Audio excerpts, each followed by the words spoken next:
अब यहाँ से स्टार्ट करते हैं महात्मा गांधी और उनके जो प्रारंभिक आंदोलन है उसके बारे में। तो नेक्स्ट क्वेश्चन, भारतीय राष्ट्रीय आंदोलन की निम्नलिखित घटनाओं उनके घटित होने के वर्ष में मिलाना है। तो सबसे पहले हुआ था कब हुआ था? बारदोली सत्याग्रह। बारदोली सत्याग्रह जो किसान आंदोलन हुआ था 1928 में। इसके बाद जो महात्मा गांधी थे नोआखाली की यात्रा कब की थी इन्होंने? 1946 में। महात्मा गांधी जो थे लंगोटी पहनना कब से शुरू किया? ऑप्शन हो जाएगा 1921।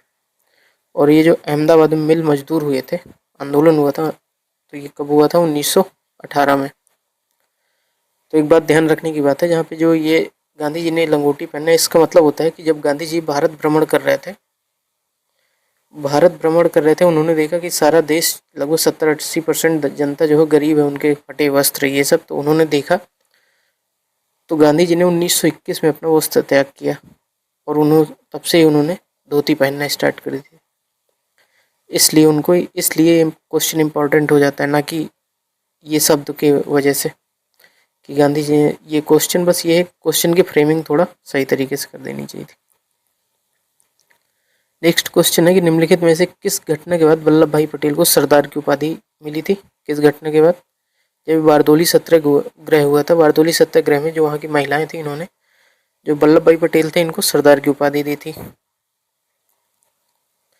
बारदोली सत्याग्रह गुजरात में 1928 में घटित प्रमुख किसान आंदोलन था। प्रांतीय सरकार ने कृषकों के लगान में 22% की वृद्धि कर दी थी। वल्लभ भाई पटेल ने लगान वृद्धि का विरोध किया तथा सत्याग्रह प्रारंभ किया।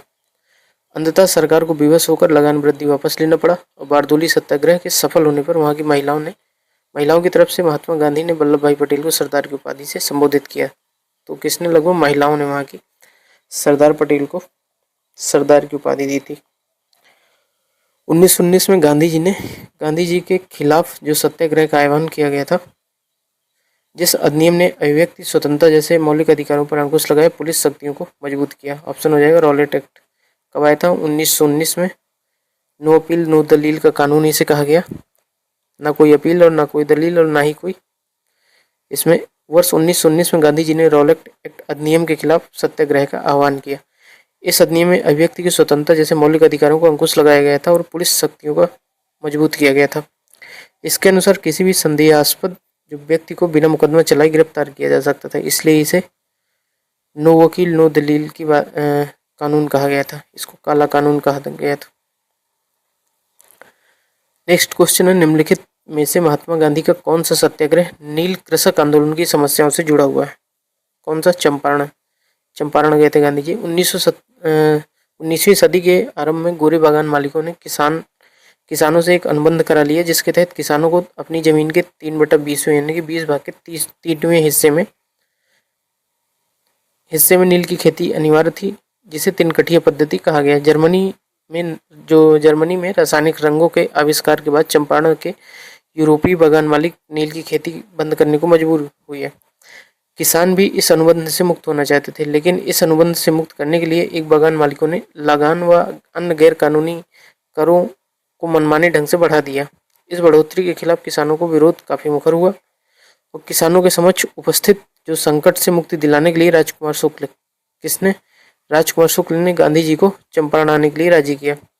जब लखनऊ समझौता हुआ था, लखनऊ समझौता में जो 1916 में हुआ था, यहाँ इन्होंने गांधी जी से मिले कौन? राजकुमार शुक्ल, और इन्होंने बिहार आकर आंदोलन का नेतृत्व करने के लिए कहा था। किसको? गांधी जी को। तो गांधी जी गए, हस्तक्षेप सरकार के एक आयोग गठित किया और गांधी जी भी इसका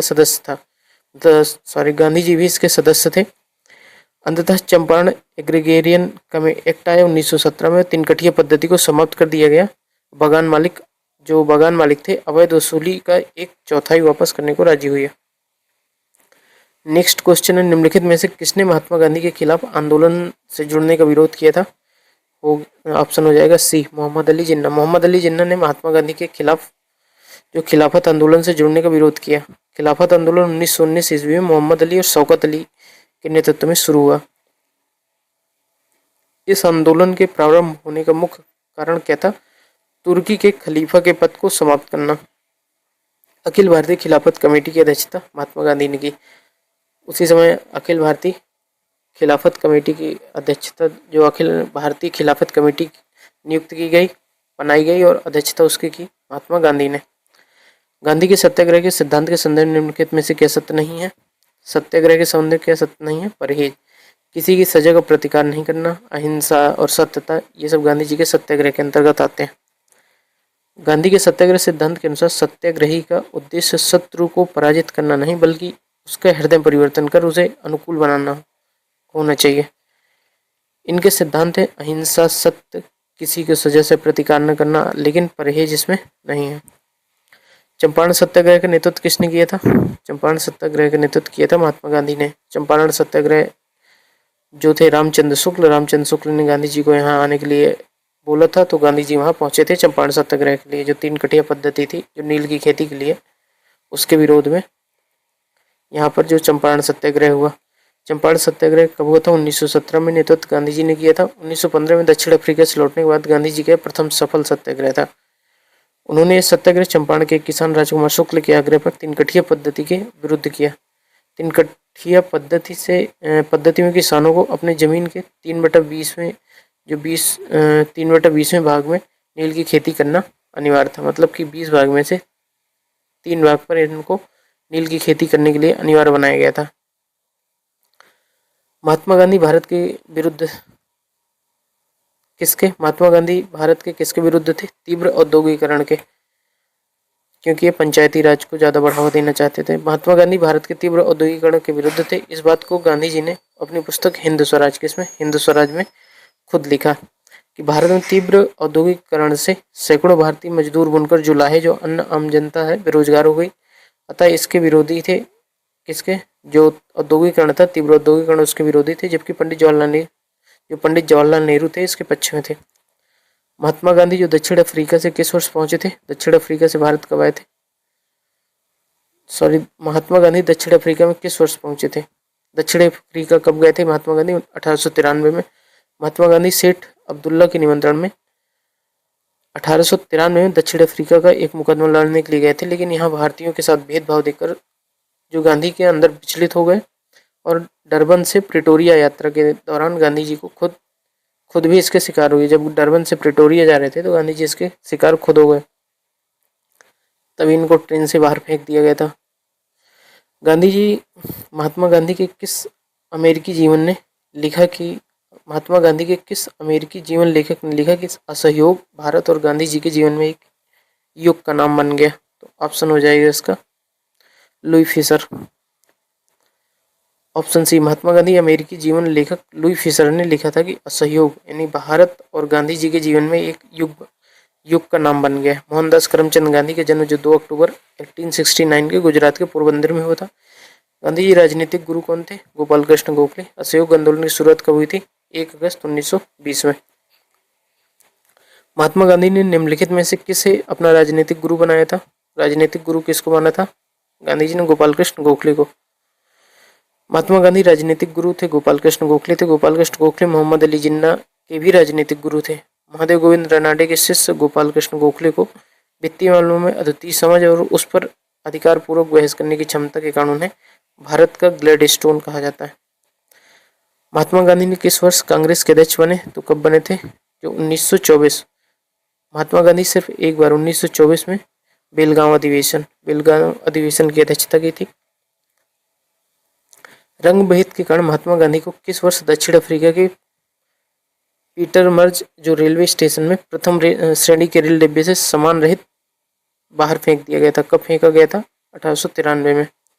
1893 में रंग भेद के कारण महात्मा गांधी को दक्षिण अफ्रीका के पीटरमारिट्जबर्ग जो कि एरिट्सबर्ग रेलवे स्टेशन पर प्रथम श्रेणी के रेल डिब्बे में सामान रहित बाहर फेंक दिया गया था। इनको सामान सहित बाहर फेंक दिया गया था क्योंकि किसी भी भारतीय गोरों के साथ यात्रा करने की अनुमति नहीं थी। महात्मा गांधी द्वारा भारतीय राष्ट्रीय कांग्रेस के कितने अधिवेशनों यानी कि अध्यक्षता की गई थी? तो ऑप्शन हो जाएगा सी, कौन सा? बेलगाम। 1924 में 39वां अधिवेशन था कांग्रेस का। 1924 में हेड किया था किसने? महात्मा गांधी जी ने। निम्नलिखित में से कौन सा गांधीवादी दर्शन का हिस्सा नहीं है? अहिंसा, आपको भी पढ़ा है कि हाँ है, अहिंसा है। ब्रह्मचर्य सत्याग्रह, इसमें कौन सा नहीं है? व्यवसाय, क्योंकि तीव्र औद्योगिकरण के विरोधी थे गांधी। नेक्स्ट क्वेश्चन, गांधीवादी दर्शन में महात्मा गांधी ने अहिंसा ब्रह्मचर्य सत्याग्रह के बारे में विस्तृत व्याख्या की, जबकि व्यवसाय के बारे में गांधी दर्शन का उल्लेख नहीं है। 1917 का जो सत्याग्रह था, महात्मा गांधी का पहला सत्याग्रह था। भारतीय स्वतंत्रता आंदोलन में एक बड़ा विद्रोह था। कब हुआ था ये, कहाँ हुआ था? चंपारण। चंपारण सत्याग्रह जो 1917 में हुआ था, महात्मा गांधी जी का पहला सत्याग्रह था, जो सफल सत्याग्रह था। भारतीय स्वतंत्रता आंदोलन में एक बड़ा विद्रोह था। हजारों भूमिहीन मजदूर एवं गरीब किसान खाद्यान्न के बजाय नील और अन्य नकदी फसलों की खेती करने के लिए बाध्य हो गए थे। यह 3 कठिया पद्धति के खिलाफ आंदोलन था, जिसमें अंग्रेज बागान मालिकों द्वारा खेती की जमीन पर 3/20 हिस्से में नील उगाना अनिवार्य कर दिया था। गांधी जी द्वारा सफल नेतृत्व के बाद रविन्द्रनाथ टैगोर ने गांधी जी को महात्मा कहा था। इस आंदोलन के सफल होने के बाद रविन्द्रनाथ टैगोर थे गांधी जी को क्या बोला था? महात्मा। और आपको बताना है कि जो गांधी जी थे, इनको राष्ट्रपिता किसने बोला था? राष्ट्रपिता की उपाधि गांधी जी को किसने दी थी? महात्मा गांधी ने सत्याग्रह के सभा की स्थापना की थी। कब की थी सत्याग्रह सभा की स्थापना? 1919 में। महात्मा गांधी ने रौलट एक्ट का विरोध करने के लिए फरवरी 1919 में सत्याग्रह सभा की स्थापना की। इसके सदस्य इस कानून की अवज्ञा कर जेल जाते थे। गांधी जी रौलट एक्ट का पुरजोर विरोध किया था, तो ब्रिटिश सरकार के 47 लोग की संज्ञा दी। महात्मा गांधी ने अर्थव्यवस्था की वकालत की, विकेंद्रीकृत अर्थव्यवस्था की। महात्मा गांधी ने विकेंद्रीकृत अर्थव्यवस्था की वकालत की तथा कुटीर उद्योग पर जोर दिया। इनके अनुसार उद्योग व संपत्तियों पर केवल चंद लोगों का नियंत्रण नहीं होना चाहिए। गांधी जी ने सत्ता के विकेंद्रीकरण की बात की, जिसके अनुसार निर्णय आम सहमति से हो, न कि गिनती के द्वारा। नेक्स्ट क्वेश्चन है, महात्मा गांधी के लिए भारतीय मानवता की एकता इसकी आर्थिक स्वतंत्रता और समानता का प्रतीक थी। किसका? खादी। महात्मा गांधी के लिए खादी जो थे, भारतीय मानवता की एकता इसकी आर्थिक स्वतंत्रता और समानता का प्रतीक था। भारत के स्वतंत्रता आंदोलन में खादी का बहुत महत्व रहा है। गांधी जी ने 1920 के दशक में गांवों में आत्मनिर्भर बनाने के लिए खादी का प्रचार प्रसार भी बहुत जोर से किया था। नेक्स्ट क्वेश्चन है, इनमें से कौन सा महात्मा गांधी का आर्थिक विचार नहीं है? आर्थिक विचार इनमें से कौन सा नहीं? मशीनरी और नवीनतम तकनीक का अधिकतम उपयोग। गांधी जी पहले से ही तीव्र औद्योगिकरण के विरोध में रहते हैं, इसलिए ऑप्शन हो जाएगा C. The story of my experiment with truth किसकी रचना है? मोहनदास करमचंद गांधी जी की, इनकी ऑटोबायोग्राफी है। मोहनदास करमचंद गांधी, ये गांधी जी की आत्मकथा है। उन्होंने गुजरात भाषा, इसमें गुजराती भाषा में लिखा था। गांधी जी के गांव जो सर्वोदय के आदर्श ने बताया कि एक आदर्श गांव कुछ शर्तों को पूरा करना होगा। इनमें से क्या शर्तें, इन शर्तों में से क्या शर्तों नहीं है? तो ऑप्शन हो जाएगा बी, भाईचारे की भावना को विकसित करने के लिए पूजा का स्थान एक दूसरे के बगल में बनाया जाना चाहिए। गांधी जी के गांव सर्वोदय के आदर्श ने बताया कि एक आदर्श गांव को कुछ शर्तों को पूरा करना होगा, जिनसे प्रमुख शर्तों के अंतर्गत यह नहीं आता कि भाईचारे की भावना को विकसित करने हेतु पूजा के स्थान एक दूसरे के बगल में बनाया जाना चाहिए। आदर्श गांव की जो शर्तें थी, पहले थी, इसमें जाति पाति का भेदभाव समाप्त किया जाना चाहिए। भोजन और कपड़ों को मामले में आत्मनिर्भर होना चाहिए। आदर्श गांव में धर्मशाला एवं डिस्पेंसरी होनी चाहिए। आदर्श गांवों में साफ सफाई और स्वच्छता शौचालय का प्रबंध होना चाहिए। ये आदर्श गांव की शर्तें थी। महात्मा गांधी भाप से चलने वाले जहाज MS सफारी द्वारा दक्षिण अफ्रीका के पहुंचे थे। कहाँ? डरबन। महात्मा गांधी वर्ष 1893 में भाप से चलने वाले जहाज SS सफारी द्वारा दक्षिण अफ्रीका से डरबन पहुंचे थे। वह दक्षिण अफ्रीका भारतीय समुदाय के नेता बने। दक्षिण अफ्रीका में अहिंसक आंदोलन उनकी भागीदारी रही। गांधी जी ने 1904 में डरबन के बाहर बस्ती नामक एक सामुदायिक क्रियाशील मठ की स्थापना की। कहाँ की थी? फिनिक्स में। फिनिक्स आश्रम इन्होंने बनाया था, फिनिक्स सेटलमेंट। 1904 में महात्मा गांधी जी ने फिनिक्स बस्ती नामक जो फिनिक्स आश्रम में एक सामुदायिक क्रियाशील मठ की स्थापना की। यह दक्षिण अफ्रीका के डरबन शहर में स्थित है। 1912 में फिनिक्स ट्रस्ट में परिवर्तित हो गया। नेक्स्ट क्वेश्चन है, 1917 में चंपारण किस राज्य में प्रारंभ किया गया था? जो चंपारण सत्याग्रह था 1917 में कहाँ प्रारंभ किया गया था? चंपारण कहाँ है? बिहार में। 1917 में चंपारण सत्याग्रह बिहार के चंपारण जिले में अंग्रेज जो बागान मालिकों के विरुद्ध किया गया था। चंपारण के किसान जो अंग्रेज बागान मालिकों से एक करार कर रखा था, जिसके अंतर्गत किसानों को अपनी कृषि भूमि पर 3/20वें हिस्से भाग पर नील की खेती करनी पड़ती थी। इस पद्धति को तिनकठिया पद्धति कहा जाता था। नेक्स्ट क्वेश्चन है, गांधी जी का नमक सत्याग्रह आंदोलन दांडी मार्च कब प्रारंभ हुआ? तो कब हुआ था ये? 12 मार्च 1930 को। 12 मार्च 1930 को गांधी जी ने नमक सत्याग्रह दांडी मार्च की यात्रा अपने साबरमती आश्रम से शुरू की। कहाँ से की थी? साबरमती आश्रम से। उन्होंने 78 अनुयायियों के साथ दांडी मार्च शुरू किया। अंग्रेजों द्वारा लाए गए नमक कानून के विरोध में प्रारंभ किया गया था और 6 अप्रैल 1930 को 385 किलोमीटर यानी कि 240 मील चलकर दांडी में नमक बनाकर नमक कानून तोड़ा और सविनय अवज्ञा आंदोलन की शुरुआत की। तो स्टार्ट कब हुआ था? 12 मार्च 1930 को और समाप्त कब हुआ? 6 अप्रैल 1930 को।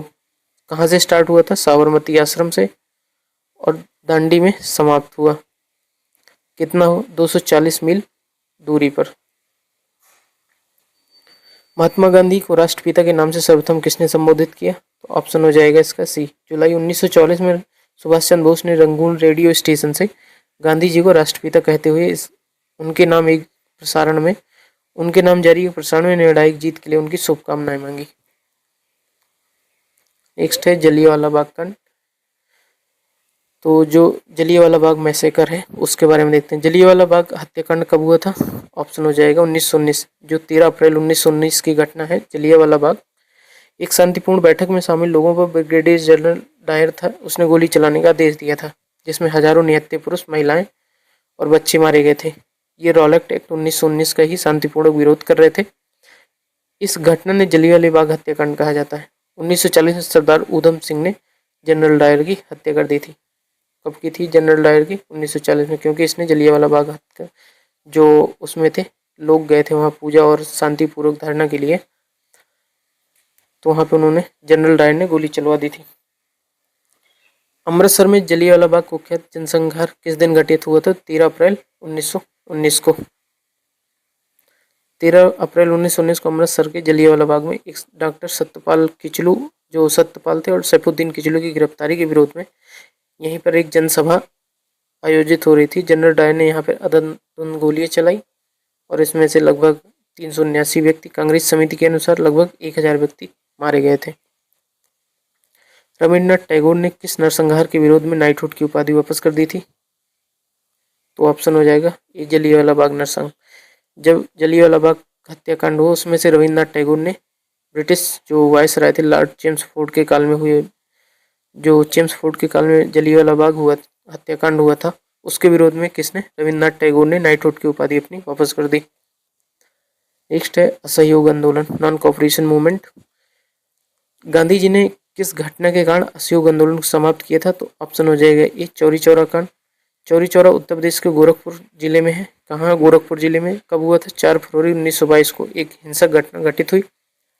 किसानों की भीड़ ने यहाँ के एक पुलिस स्टेशन में आग लगा दी, जिसके कारण 22 पुलिसकर्मी मारे गए। इस घटना के कारण महात्मा गांधी ने असहयोग आंदोलन को वापस ले लिया था। वर्ष 1922 में असहयोग आंदोलन को निलंबित करने के बाद गांधी जी के अहमदाबाद में गिरफ्तार कर लिया गया। कितने वर्षों के साधारण कारावास की सजा सुनाई गई? 6 वर्ष की। असहयोग आंदोलन स्थगन के बाद गांधी जी को 1922 में गिरफ्तार कर लिया गया और 18 मार्च 1922 को अहमदाबाद के सत्र न्यायाधीश ब्रूमफील्ड ने गांधी जी को 6 वर्ष की सजा सुनाई। तो कभी कभी न्यायाधीश पूछा जाता है इसमें से कौन थे?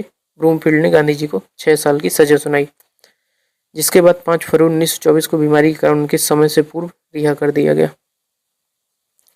नेक्स्ट क्वेश्चन है, कांग्रेस का वह अधिवेशन कहाँ हुआ था जिसके महात्मा गांधी ने अन्य नेताओं के खिलाफत के साथ साथ स्वराज के समर्थन में असहयोग आंदोलन शुरू करने की आवश्यकता के बारे में अभ्यस्त किया था? ऑप्शन हो जाएगा डी, नागपुर। कांग्रेस के जो नागपुर अधिवेशन हुआ था, असहयोग प्रस्ताव पारित कर दिया गया था। इसके साथ स्वशासन के स्थान पर स्वराज के लक्ष्य को प्रस्तावित किया गया। इसके अतिरिक्त अन्य कार्यक्रम तय किए गए। पहला था सभी वयस्कों को कांग्रेस की सदस्यता प्रदान कर दी जाए। हिंदू मुस्लिम एकता का संवर्धन यानी खिलाफत के संदर्भ में भाषाई आधार पर प्रांतीय समितियों का गठन किया जाए। हिंदुओं से अस्पृश्यता का निवारण किया जाए। नेक्स्ट क्वेश्चन है, खलीफा की अस्थायी शक्तियों की रक्षा के लिए कब मार्च बॉम्बे में एक खिलाफत कमेटी का गठन किया गया था? कब किया गया था खिलाफत कमेटी का गठन? 1919 में। खिलाफत समिति का गठन मार्च 1919 में बम्बई में हुआ था। खिलाफत समिति का गठन किसने किया था? हकीम अजमल खान, मौलाना आजाद, अली भाई जो थे मोहम्मद अली और शौकत अली और हजरत मोहानी के नेतृत्व में महात्मा गांधी की सलाह पर खिलाफत कमेटी का जो असहयोग नीति अपनाई और खिलाफत कमेटी का अध्यक्ष किसको बनाया? महात्मा गांधी को। खिलाफत के मुद्दे को उठाने को महात्मा गांधी के निर्णय के पीछे का मुख्य कारण क्या था? ऑप्शन हो जाएगा ए, हिंदुओं और मुसलमानों के बीच अधिक एकता लाने के लिए। जो खिलाफत कमेटी है, गांधी जी के निर्णय के पीछे का कारण क्या था?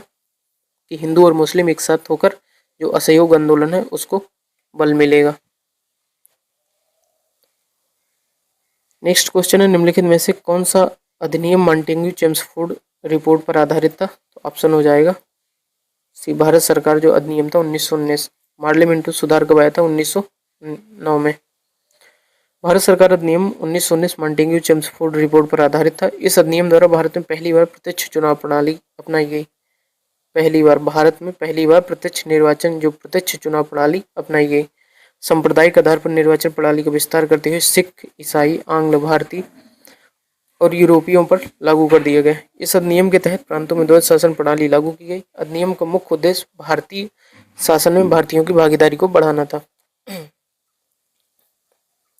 नेक्स्ट क्वेश्चन है, असहयोग आंदोलन किस सन में प्रारंभ हुआ था? तो ऑप्शन हो जाएगा 1920 में। 1 अगस्त 1920 में इस दिन असहयोग आंदोलन स्टार्ट हुआ था। 1920 में कलकत्ता में कांग्रेस का विशेष अधिवेशन बुलाया गया था।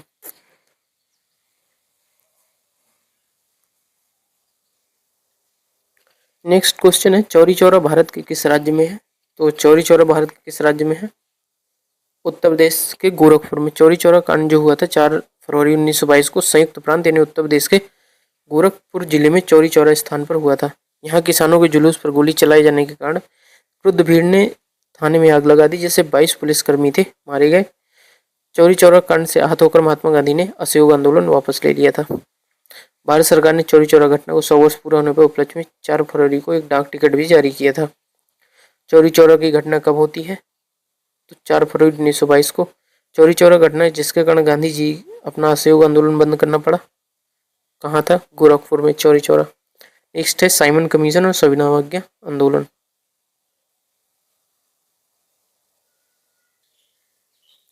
साइमन कमीशन और सविनय अवज्ञा आंदोलन, जो Simon Commission and civil disobedience movement था उसके बारे में क्वेश्चन है।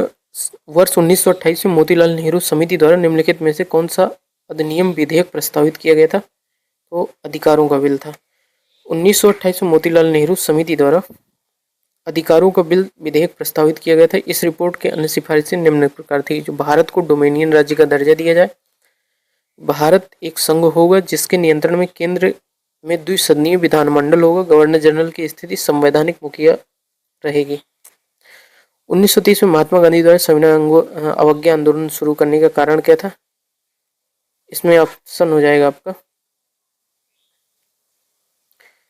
सविनय अवज्ञा आंदोलन गांधी जी ने क्यों शुरू किया था? नमक कानून को तोड़ने के लिए। दांडी मार्च कहाँ से हुआ था? साबरमती से दांडी तक। साबरमती आश्रम गांधी जी के कहाँ तक हुआ था? दांडी। 1930 में महात्मा गांधी द्वारा सविनय अवज्ञा आंदोलन शुरू करने के लिए मुख्य कारण था नमक कानून तोड़ने के लिए किया गया था दांडी मार्च। गांधी जी ने साबरमती आश्रम गुजरात में 12 मार्च 1930 को, कब? 12 मार्च 1930 को अपने 78 अनुयायी थे उनके साथ ब्रिटिश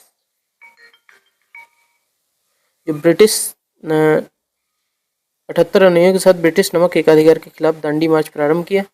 240 मील दूरी तय करने के बाद उन्होंने 6 अप्रैल 1930 को समुद्र तटीय गांव पर दांडी पहुंचकर उन्होंने मुट्ठी भर नमक लिया और वहां पर नमक कानून तोड़ा। धर्षणा बिहार आदि में सविनय अवज्ञा आंदोलन के रूप में हुई थी। नेक्स्ट क्वेश्चन है, दांडी नमक यात्रा के दौरान निम्नलिखित में से किस सामाजिक कार्यकर्ता ने गांधी जी के आंदोलन को केवल पुरुषों तक सीमित न रखने के लिए राजी किया था। किसने किया था? ऑप्शन बी कमला देवी चट्टोपाध्याय ने। दांडी नामक यात्रा के दौरान जो कमला देवी चट्टोपाध्याय थी नामक जो सामाजिक कार्यकर्ता ने गांधी जी को आंदोलनों को केवल पुरुषों तक सीमित न रखने के लिए राजी किया था।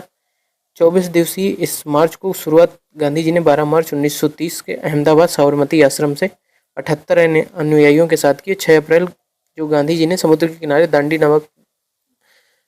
नामक गांव पर पहुंचकर नमक कानून तोड़ा। यहीं से सविनय अवज्ञा है, सविनय अवज्ञा आंदोलन की शुरुआत होती है। नेक्स्ट क्वेश्चन है, अंग्रेजों के साथ किए गए समझौते के बाद गांधी जी द्वारा सविनय अवज्ञा आंदोलन 1931 में बंद कर दिया गया था। Gandhi Irwin pact. Gandhi Irwin pact कब हुआ था? 5 मार्च 1931 को गांधी इरविन समझौते के बाद गांधी द्वारा सविनय अवज्ञा आंदोलन को बंद कर दिया गया था। Gandhi Irwin pact Delhi pact के नाम से भी जाना जाता है। इसमें श्री के मुंशी ने इस समझौते को भारत के संवैधानिक इतिहास में एक युग प्रवर्तक घटना कहा था। जिसने के मुंशी ने। कब हुआ था गांधी इरविन पैक्ट? 5 मार्च 1931 को गांधी और इरविन के बीच, गांधी जी थे और इरविन के बीच समझौता हुआ। कब हुआ था? 5 मार्च 1931। नेक्स्ट क्वेश्चन है, निम्नलिखित में से किस व्यक्ति को साइमन कमीशन के अध्यक्ष पद पर नियुक्त किया गया था? तो ऑप्शन हो जाएगा डी। कौन था? Sir John Simon. John Simon को साइमन कमीशन के अध्यक्ष पद पर नियुक्त किया गया था। इस कमीशन में 7 सदस्य थे जो सभी ब्रिटेन की संसद से मनोनीत। यही कारण था कि इसे श्वेत कमीशन भी कहा गया। जो साइमन कमीशन है, साइमन कमीशन को श्वेत कमीशन भी। कब आया था? 1927 में। इसीलिए यहाँ पे साइमन कमीशन का विरोध हुआ और साइमन गो बैक के नारे लगे। दांडी मार्च जिसे साल्ट मार्च और दांडी सत्याग्रह के नाम से भी जाना जाता है, निम्नलिखित में से किस आंदोलन के शुरू होने का कारण बना? किसका? सविनय अवज्ञा आंदोलन। जो 6 अप्रैल जो इसमें था 12 मार्च 1930 को स्टार्ट हुआ। 6 अप्रैल 1930 को जो दांडी में, वहीं से जो सविनय अवज्ञा आंदोलन की शुरुआत होती है। 1930 से 240 मील 12 मार्च 1930 से 6 अप्रैल 1930 तक 240 मील यात्रा थी साबरमती आश्रम से दांडी नामक जो तटीय कस्बा था वहां तक। दांडी पहुंचकर उन्होंने मुट्ठी भर नमक लेकर नमक कानून तोड़ा और यहीं से सविनय अवज्ञा आंदोलन की शुरुआत हुई। भारत छोड़ो आंदोलन की शुरुआत थी 9 अगस्त 1942 को हुई। असहयोग आंदोलन था। असहयोग आंदोलन 1920 के आसपास स्टार्ट हुआ था। चौरी चौरा कांड कब हुआ था? 4 फरवरी 1922 को। 4 फरवरी 1922 को। और चौरी चौरा है कहाँ? उत्तर प्रदेश के गोरखपुर में। साइमन कमीशन किस वर्ष भारत में प्रथम बार आया था? तो ऑप्शन हो जाएगा डी। साइमन कमीशन का गठन 1927 में गठन हुआ था। कब? गठन 1927 में। ये कमीशन के अध्यक्ष कौन थे? सर जॉन साइमन थे कमीशन के अध्यक्ष। और 7 सदस्य थे। सातों कौन से थे? सातों ब्रिटिश थे। इस वजह से इसको श्वेत विद्रोह कमीशन के नाम से भी जाना जाता है। इस कमीशन के सभी सदस्य ब्रिटिश थे। यह दल 3 फरवरी 1928 को भारत पहुंचे और किसी भी भारतीय सदस्य के न बनाए जाने के कारण संपूर्ण देश में विरोध हुआ और साइमन गो बैक के नारे लगे। साइमन कमीशन का विरोध करते हुए पुलिस हमले के कारण किस राष्ट्रवादी नेता की मृत्यु हो गई थी? तो लाला लाजपत राय। इन्होंने लाठीचार्ज किया था और लाला लाजपत राय की वहां मृत्यु हो गई थी। साइमन मैट कमीशन 3 फरवरी 1928 को भारत आया था। सारे देश में नारा लगाया गया Simon go back. Simon commission जब लाहौर पहुंचे तो लाला लाजपत राय के नेतृत्व में उसके खिलाफ प्रदर्शन किया गया। पुलिस की लाठीचार्ज के कारण दिसंबर 1928 में लाला लाजपत राय की डेथ हो जाती है। साइमन कमीशन का उद्देश्य क्या था? उत्तरदायी सरकार की प्रगति की दिशा में किए गए कार्यों की समीक्षा करना। सविनय अवज्ञा आंदोलन का मुख्य उद्देश्य क्या था? तो मुख्य उद्देश्य क्या था? नमक कर के विरुद्ध। सविनय अवज्ञा आंदोलन का मुख्य उद्देश्य था नमक कर के विरुद्ध था। यह आंदोलन 1930 से 31 गांधी जी द्वारा वायसराय के सम्मुख रखे गए थे। 11 सूत्रीय मांग थी। 11 सूत्रीय मांग पर विचार न करने के कारण शुरू किया गया था। यह आंदोलन अहिंसात्मक ढंग से किया गया था। जो अहिंसात्मक ढंग से था कि मतलब इसमें हिंसा इन्वॉल्व नहीं थी। गांधी जी ने इसकी शुरुआत नमक कर के विरुद्ध 12 मार्च 1930 से 6 अप्रैल 1930 के गुजरात के दांडी नामक स्थान से की गई थी। सविनय अवज्ञा आंदोलन की जो शुरुआत के पहले वायसराय को गांधी जी द्वारा 11 सूत्रीय चेतावनी दिया गया था। इस चेतावनी के संदर्भ में क्या सही है? ऑप्शन हो जाएगा इसका बी 2 एंड 3। भू राजस्व की 50% की कमी की जाए और राजनीतिक कैदियों को रिहा किया जाए।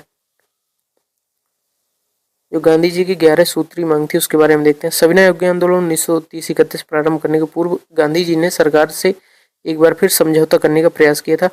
गांधी जी ने यंग इंडिया में एक लेख प्रकाशित कर सरकार के समक्ष 11 सूत्री मांग रखी। इन मांगों को स्वीकार अथवा अस्वीकार करने के लिए 31 जनवरी 1930 तक का समय दिया गया, जो सरकार द्वारा अस्वीकार कर दिया गया। मेजर 11 सूत्री मांगे क्या थी? भू राजस्व की 50% की कमी करना, भू राजस्व 50% की कमी, राजनीतिक कैदी थे उनकी रिहाई की जाए, जो डाक आरक्षण बिल पास किए जाए, नमक कर समाप्त किया जाए एवं नमक सरकारी एकाधिकार को समाप्त कर दिया जाए। 5वीं कंडीशन थी कि तटीय यातायात रक्षा विधेयक पास किया जाए। 6ठी कंडीशन थी रक्षात्मक शुल्क लगाए जाएं तथा विदेशी कपड़ों का आयात नियंत्रित किया जाए। जो 7वीं कंडीशन थी रुपए विनिमय दर घटाकर 1 शिलिंग यानी 1 शिलिंग 4 पेंस की जाए। 8th कंडीशन थी कि सिविल सेवाओं तथा सेना के व्यय में 50% की कमी की जाए। 9th कंडीशन थी कि नशीली वस्तुओं के विक्रय पर पूर्ण रोक लगाई जाए। और 10th कंडीशन थी गुप्तचर विभाग पर सार्वजनिक नियंत्रण हो तो उसे खत्म कर दिया जाए। और जो 11th कंडीशन थी शस्त्र कानून में परिवर्तन किया जाए तथा भारतीयों को आत्मरक्षा हेतु हथियार रखने का लाइसेंस प्रदान किया जाए। अब आते हैं गांधी इरविन समझौता यानी गोलमेज सम्मेलन गांधी इरविन समझौता, गांधी इरविन पैक्ट और राउंड टेबल कॉन्फ्रेंस है उसके बारे में। ब्रिटिश प्रधानमंत्री रैमजी मैकडोनाल्ड द्वारा बनाया गया सांप्रदायिक पुरस्कार था, निम्नलिखित में से किसका परिणाम था? तो ऑप्शन हो जाएगा इसमें सेकंड जो सेकंड राउंड टेबल कॉन्फ्रेंस हुआ था, द्वितीय गोलमेज सम्मेलन, उसके बारे में। जो ब्रिटिश प्रधानमंत्री रैमजी मैकडोनाल्ड द्वारा बनाया गया था सांप्रदायिक पुरस्कार द्वितीय गोलमेज सम्मेलन का परिणाम था। जो कम्युनल अवार्ड था सांप्रदायिक पंचायत द्वितीय गोलमेज सम्मेलन का परिणाम था। इस सम्मेलन में राजनीतियों की कुटिल चाल के कारण सांप्रदायिक समस्या उभर कर सामने आई। इसके तहत प्रत्येक अल्पसंख्यक समुदाय के लिए विधानमंडलों में कुछ सीटें सुरक्षित रखी गई, जिसके सदस्यों को चुनाव पृथक निर्वाचक मंडलों द्वारा किया जाना था। मुस्लिम, सिख व ईसाई के साथ ही नई पंचायत में दलित वर्ग को भी अल्पसंख्यक मानकर हिंदुओं से अलग कर दिया गया। भारत सरकार अधिनियम 1935 के अनुसार मुख्य न्यायाधीश के साथ कितने न्यायाधीशों की नियुक्ति की गई? ऑप्शन हो जाएगा सी 6। भारत सरकार अधिनियम 1935 द्वारा एक संघीय न्यायालय की स्थापना की गई। यह दिल्ली में स्थित था, भारत का पहला उच्च न्यायालय था। भारत सरकार अधिनियम 1935 के तहत की गई। इसमें मुख्य न्यायाधीश 6 अन्य न्यायाधीश हो सकते थे। भारतीय उच्च न्यायालय में प्रथम न्यायाधीश मोरिस गियर थे। 1773 रेगुलेटिंग एक्ट आया था, 1773-1774 में स्थापना हुई थी सुप्रीम कोर्ट की, और कहाँ कलकत्ता में हुई थी। उसके जो प्रथम जो न्यायाधीश थे मुख्य न्यायाधीश एलिजा इम्पे। नेक्स्ट क्वेश्चन है पूना समझौता 1932 में हुआ था, पूना पैक्ट किसके मध्य किया गया था? तो ऑप्शन हो जाएगा अम्बेडकर और गांधी। 24 सितंबर कब हुआ था? 24 सितंबर 1932 को डॉक्टर भीमराव अम्बेडकर और महात्मा गांधी के मध्य एक समझौता हुआ। इसे पूना समझौता के नाम से भी जाना जाता है। गोलमेज सम्मेलन डॉक्टर भीमराव अम्बेडकर को राय बहादुर के प्रयत्नों से 16 अगस्त 1932 को ब्रिटिश सरकार द्वारा घोषित कम्युनल अवार्ड में दलितों को पृथक निर्वाचन का स्वतंत्र राजनीतिक अधिकार मिल गया। गांधी जी ने इसकी घोषणा होने पर यादव जेल में 18 अगस्त 1932 को दलितों को मिले पृथक निर्वाचन के अधिकार के विरोध में 20 सितंबर 1932 तक आमरण अनशन की घोषणा कर दी। अतः 24 सितंबर 1932 को दलितों और हिंदुओं के मध्य पुनः समझौता हुआ। किसके साइन किया? अंबेडकर और गांधी ने। निम्नलिखित में से किसने सभी 3 गोलमेज सम्मेलनों में भाग लिया था? तो किसने लिया था? BR अम्बेडकर ने। तीनों जो गोलमेज सम्मेलन थे, round table conference, doctor Bhimrao Ambedkar ने भाग लिया था। जो फर्स्ट राउंड टेबल कॉन्फ्रेंस थी 12 नवंबर 1930 से 19 जनवरी 1931 तक। स्थान था सेंट जेम्स पैलेस, लंदन। उद्घाटन किसने किया था? जो ब्रिटिश प्रधानमंत्री रैमजी मैकडोनाल्ड थे, उन्होंने ही। और दलितों की तरफ से भीमराव अम्बेडकर शामिल हुए थे। जो सेकंड राउंड टेबल कॉन्फ्रेंस थी 7 सितंबर 1931 ईस्वी में तथा 1 दिसंबर 1931 1 सितंबर 1931 से 1 दिसंबर 1931 तक चली। इसका भी स्थान था सेंट जेम्स पैलेस लंदन। और दलितों की तरफ से अम्बेडकर ने पृथक निर्वाचन मंडल की मांग की। थर्ड राउंड टेबल कॉन्फ्रेंस हुई थी 17 नवंबर 1932 से 24 दिसंबर 1932 ईस्वी तक। तो आपको तीनों राउंड टेबल कॉन्फ्रेंस है वो सारी याद रखनी है, बहुत एग्जाम में पूछा जाता है। जो मुस्लिम लीग है, मुस्लिम लीग के बारे में निम्नलिखित में से किसने भारतीय राष्ट्रीय आंदोलन के दौरान 16 अगस्त 1946 को प्रत्यक्ष कार्रवाई दिवस, जो प्रत्यक्ष कार्रवाई दिवस मनाया था, किसने? मुस्लिम लीग ने। मुस्लिम लीग ने 16 अगस्त 1946 को सीधी अथवा प्रत्यक्ष कार्रवाई दिवस मनाया था। सर्वप्रथम प्रत्यक्ष कार्रवाई दिवस कलकत्ता में मनाया गया। इस समय बंगाल में मुस्लिम लीग की सरकार थी। जवाहरलाल नेहरू के नेतृत्व में मुस्लिम लीग अंतरिम सरकार में कब सम्मिलित हुई थी? पंडित जवाहरलाल नेहरू के नेतृत्व में 24 अगस्त 1946 को अंतरिम सरकार की घोषणा की गई। 2 सितंबर 1946 को इसका गठन किया गया था। अंतरिम सरकार का गठन 2 सितंबर 1946 में किया गया था। प्रारंभ में मुस्लिम लीग इसमें भाग नहीं ली थी, लेकिन 26 अक्टूबर 1946 को मुस्लिम लीग ने अंतिम सरकार में शामिल हो गई। कब? 26 अक्टूबर 1946 को। इसलिए विकल्प बी में 24 अक्टूबर दिया गया। तो 24 अक्टूबर नहीं है, कब होगा? 26 अक्टूबर। 26 अक्टूबर ने मुस्लिम लीग अंतरिम सरकार में शामिल हो गई थी। नेक्स्ट क्वेश्चन है, मुस्लिम लीग के लाहौर सत्र में पाकिस्तान की मांग की गई थी, कब की गई थी? 1940 में जो लाहौर अधिवेशन हुआ था उसमें मुस्लिम लीग की मांग की गई थी। जो 23 मार्च 1940 ईस्वी में मुस्लिम लीग के लाहौर अधिवेशन में अध्यक्षता करते हुए किसने? मोहम्मद अली जिन्ना ने भारत के अलग मुस्लिम राष्ट्र के पाकिस्तान की मांग की। पाकिस्तान शब्द के जन्मदाता कौन थे? चौधरी रहमत अली। अब नेक्स्ट देख लेते हैं जो क्विट इंडिया मूवमेंट था, भारत छोड़ो आंदोलन। फर्स्ट क्वेश्चन है भारत छोड़ो आंदोलन। भारत छोड़ो आंदोलन कब प्रस्ताव कब पारित किया गया था? तो हो जाएगा अगस्त 1942 में। भारत छोड़ो जो प्रस्ताव था 8 अगस्त 1942 को पारित किया गया। इस दिन महात्मा गांधी ने ब्रिटिश शासन को समाप्त करने के लिए आह्वान किया। मुंबई में अखिल भारतीय कांग्रेस कमेटी के सत्र में भारत छोड़ो आंदोलन शुरू किया गया था।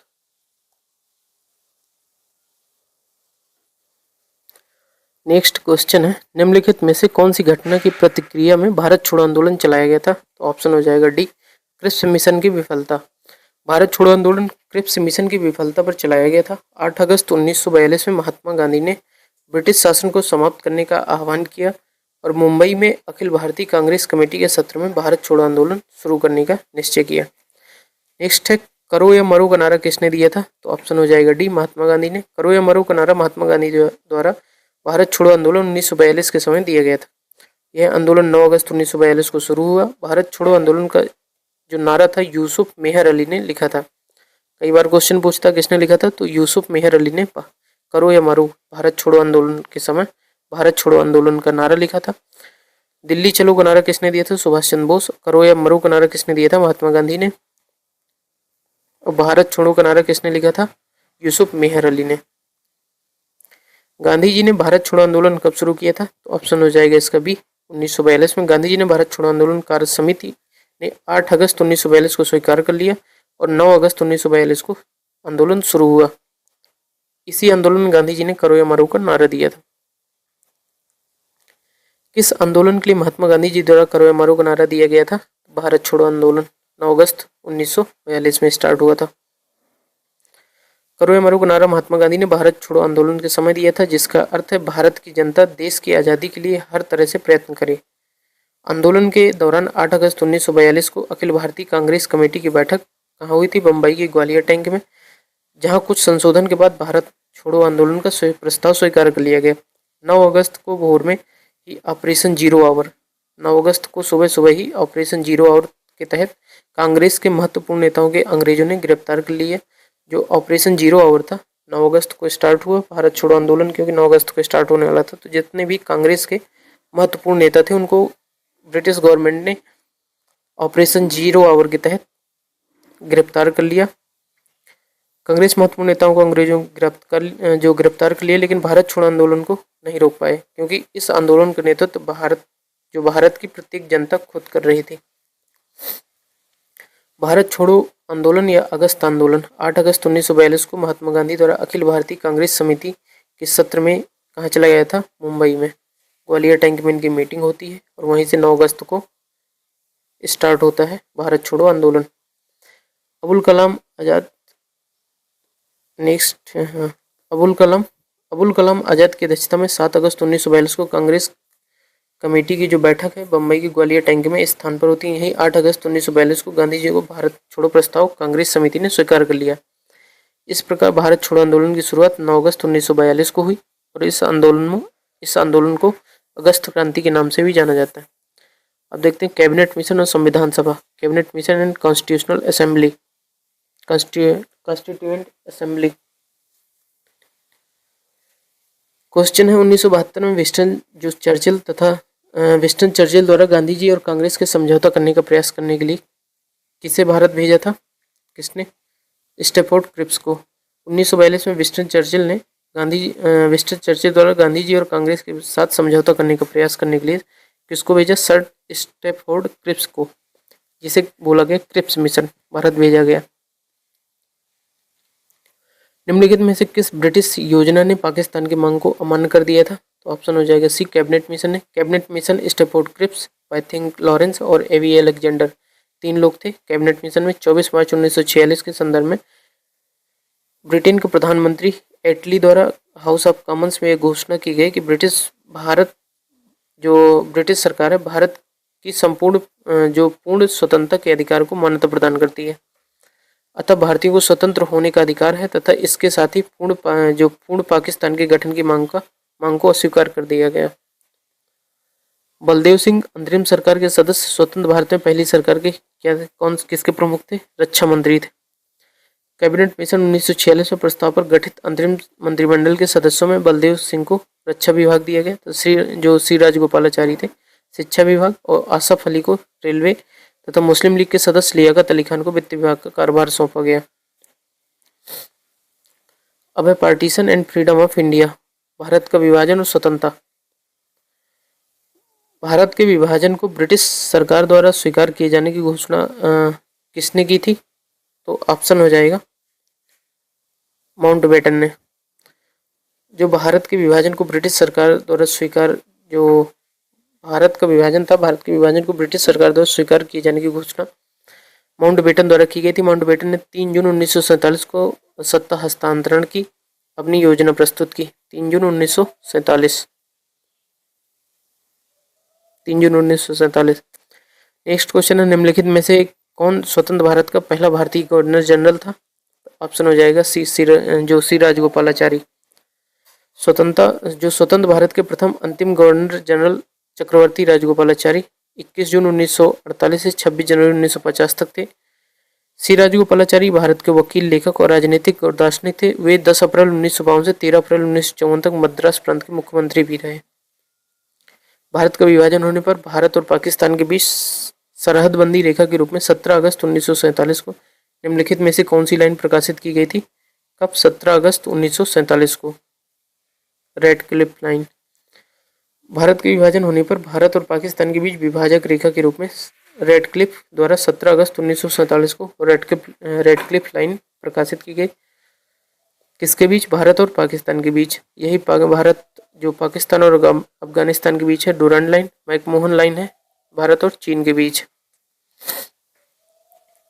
नेक्स्ट क्वेश्चन है मैकमोहन रेखा चीन के तिब्बती क्षेत्र और भारत के उत्तर पूर्व क्षेत्र के बीच सीमा रेखा है, जिसे ब्रिटिश औपनिवेशिक प्रशासक हेनरी मैकमोहन ने 1914 में किस संधि पत्र में प्रस्तावित किया था? तो हो जाएगा शिमला। मैकमोहन रेखा चीन के तिब्बती क्षेत्र और भारत के उत्तर पूर्व क्षेत्र के बीच की सीमा रेखा है, जिसे ब्रिटिश औपनिवेशिक प्रशासक था कौन? हेनरी मैकमोहन ने 1914 में शिमला संधि पत्र में प्रस्तावित किया था। 1914 ईस्वी के बाद से अगले कई वर्षों तक इस सीमा रेखा को अस्तित्व में कई अन्य विवादों के कारण विवादित रहा, किंतु 1935 में ओलेफ कैरो नामक एक अंग्रेज प्रशासनिक अधिकारी ने तत्कालीन अंग्रेज सरकार को इसे आधिकारिक तौर पर लागू करने का अनुरोध किया। 1937 में इन्हें सर्वे ऑफ इंडिया के एक मानचित्र में मैकमोहन रेखा को आधिकारिक भारतीय सीमा रेखा के रूप में दिखाया गया?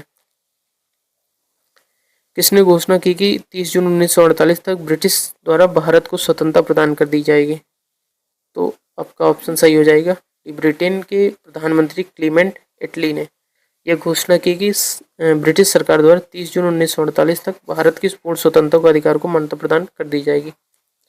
नेक्स्ट क्वेश्चन है 1947 में जो माउंट बेटन द्वारा घोषित भारत और पाकिस्तान की सीमा आयोग का अध्यक्ष कौन था?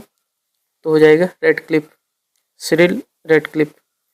1947 में माउंट बेटन द्वारा घोषित भारत और पाकिस्तान की सीमा आयोग के अध्यक्ष रेडक्लिफ थे।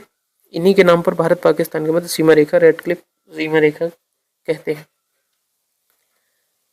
नेक्स्ट सेगमेंट देख लेते हैं आजाद हिंद फौज और सुभाष चंद्र बोस। फॉरवर्ड ब्लॉक की स्थापना किसने की थी? तो सुभाष चंद्र बोस ने की थी।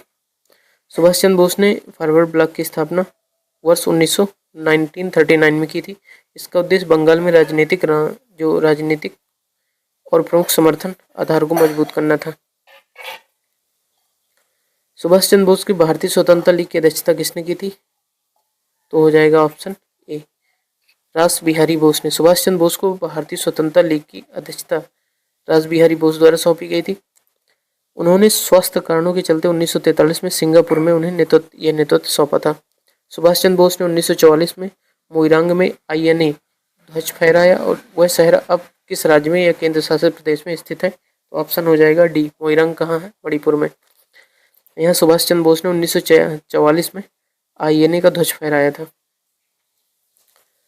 इंडियन जो एक्सप्लेनेशन देखते हैं। सुभाष चंद्र बोस ने वर्ष 1944 में जिस मोइरांग में INA का झंडा फहराया था, जो है शहर वर्तमान में मणिपुर राज्य में स्थित है। 13 जून 1943 को सुभाष चंद्र बोस निम्नलिखित में किसके निमंत्रण पर पूर्वी एशिया आए थे? तो ऑप्शन हो जाएगा ए, रास बिहारी बोस। रास बिहारी बोस के निमंत्रण पर सुभाष चंद्र बोस 13 जून 1943 को पूर्वी एशिया आए। यहाँ उन्होंने इंडियन इंडिपेंडेंस लीग की अध्यक्षता तथा INA का प्रमुख कमान संभाली। नेक्स्ट क्वेश्चन है निम्नलिखित में से किस युद्ध के दौरान आजाद हिंद फौज शामिल थी? तो ऑप्शन हो जाएगा बी, सेकेंड वर्ल्ड वॉर के टाइम पे। आजाद हिंद फौज की स्थापना टोक्यो यानी कि जापान में 1942 में रास बिहारी बोस ने की थी। इसकी स्थापना का उद्देश्य द्वितीय विश्व युद्ध जो 1939 से 45 के दौरान अंग्रेजों के खिलाफ लड़ना था। इस फौज में लगभग 85,000 सैनिक शामिल थे।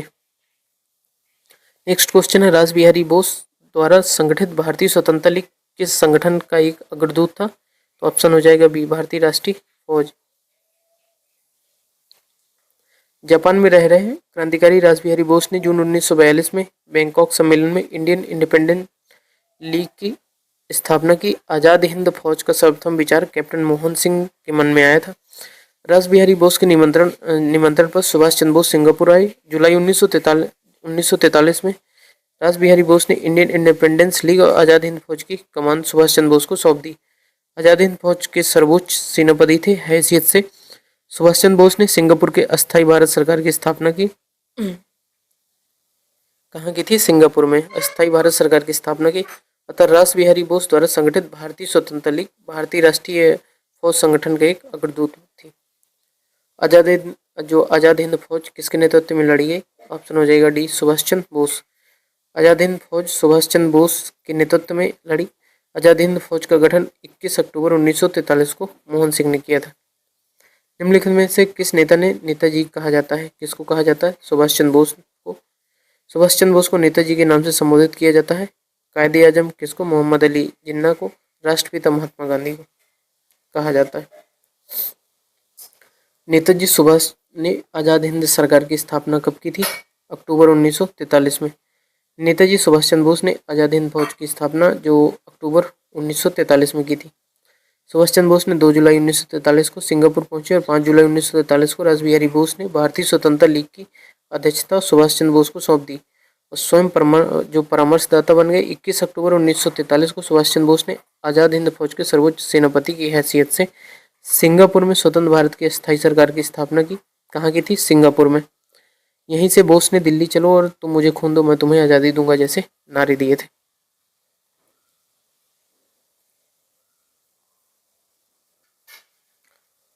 अब देखेंगे गवर्नर जनरल और वायसराय। क्वेश्चन पढ़ते हैं। ब्रिटिश भारत के किस गवर्नर जनरल ने विलय नीति यानी व्यक्तिगत सिद्धांत को लागू किया जिसका प्रभाव उत्तर प्रदेश के कुछ हिस्सों में पड़ा? ऑप्शन हो जाएगा सी, किसने? विलियम बेंटिक ने।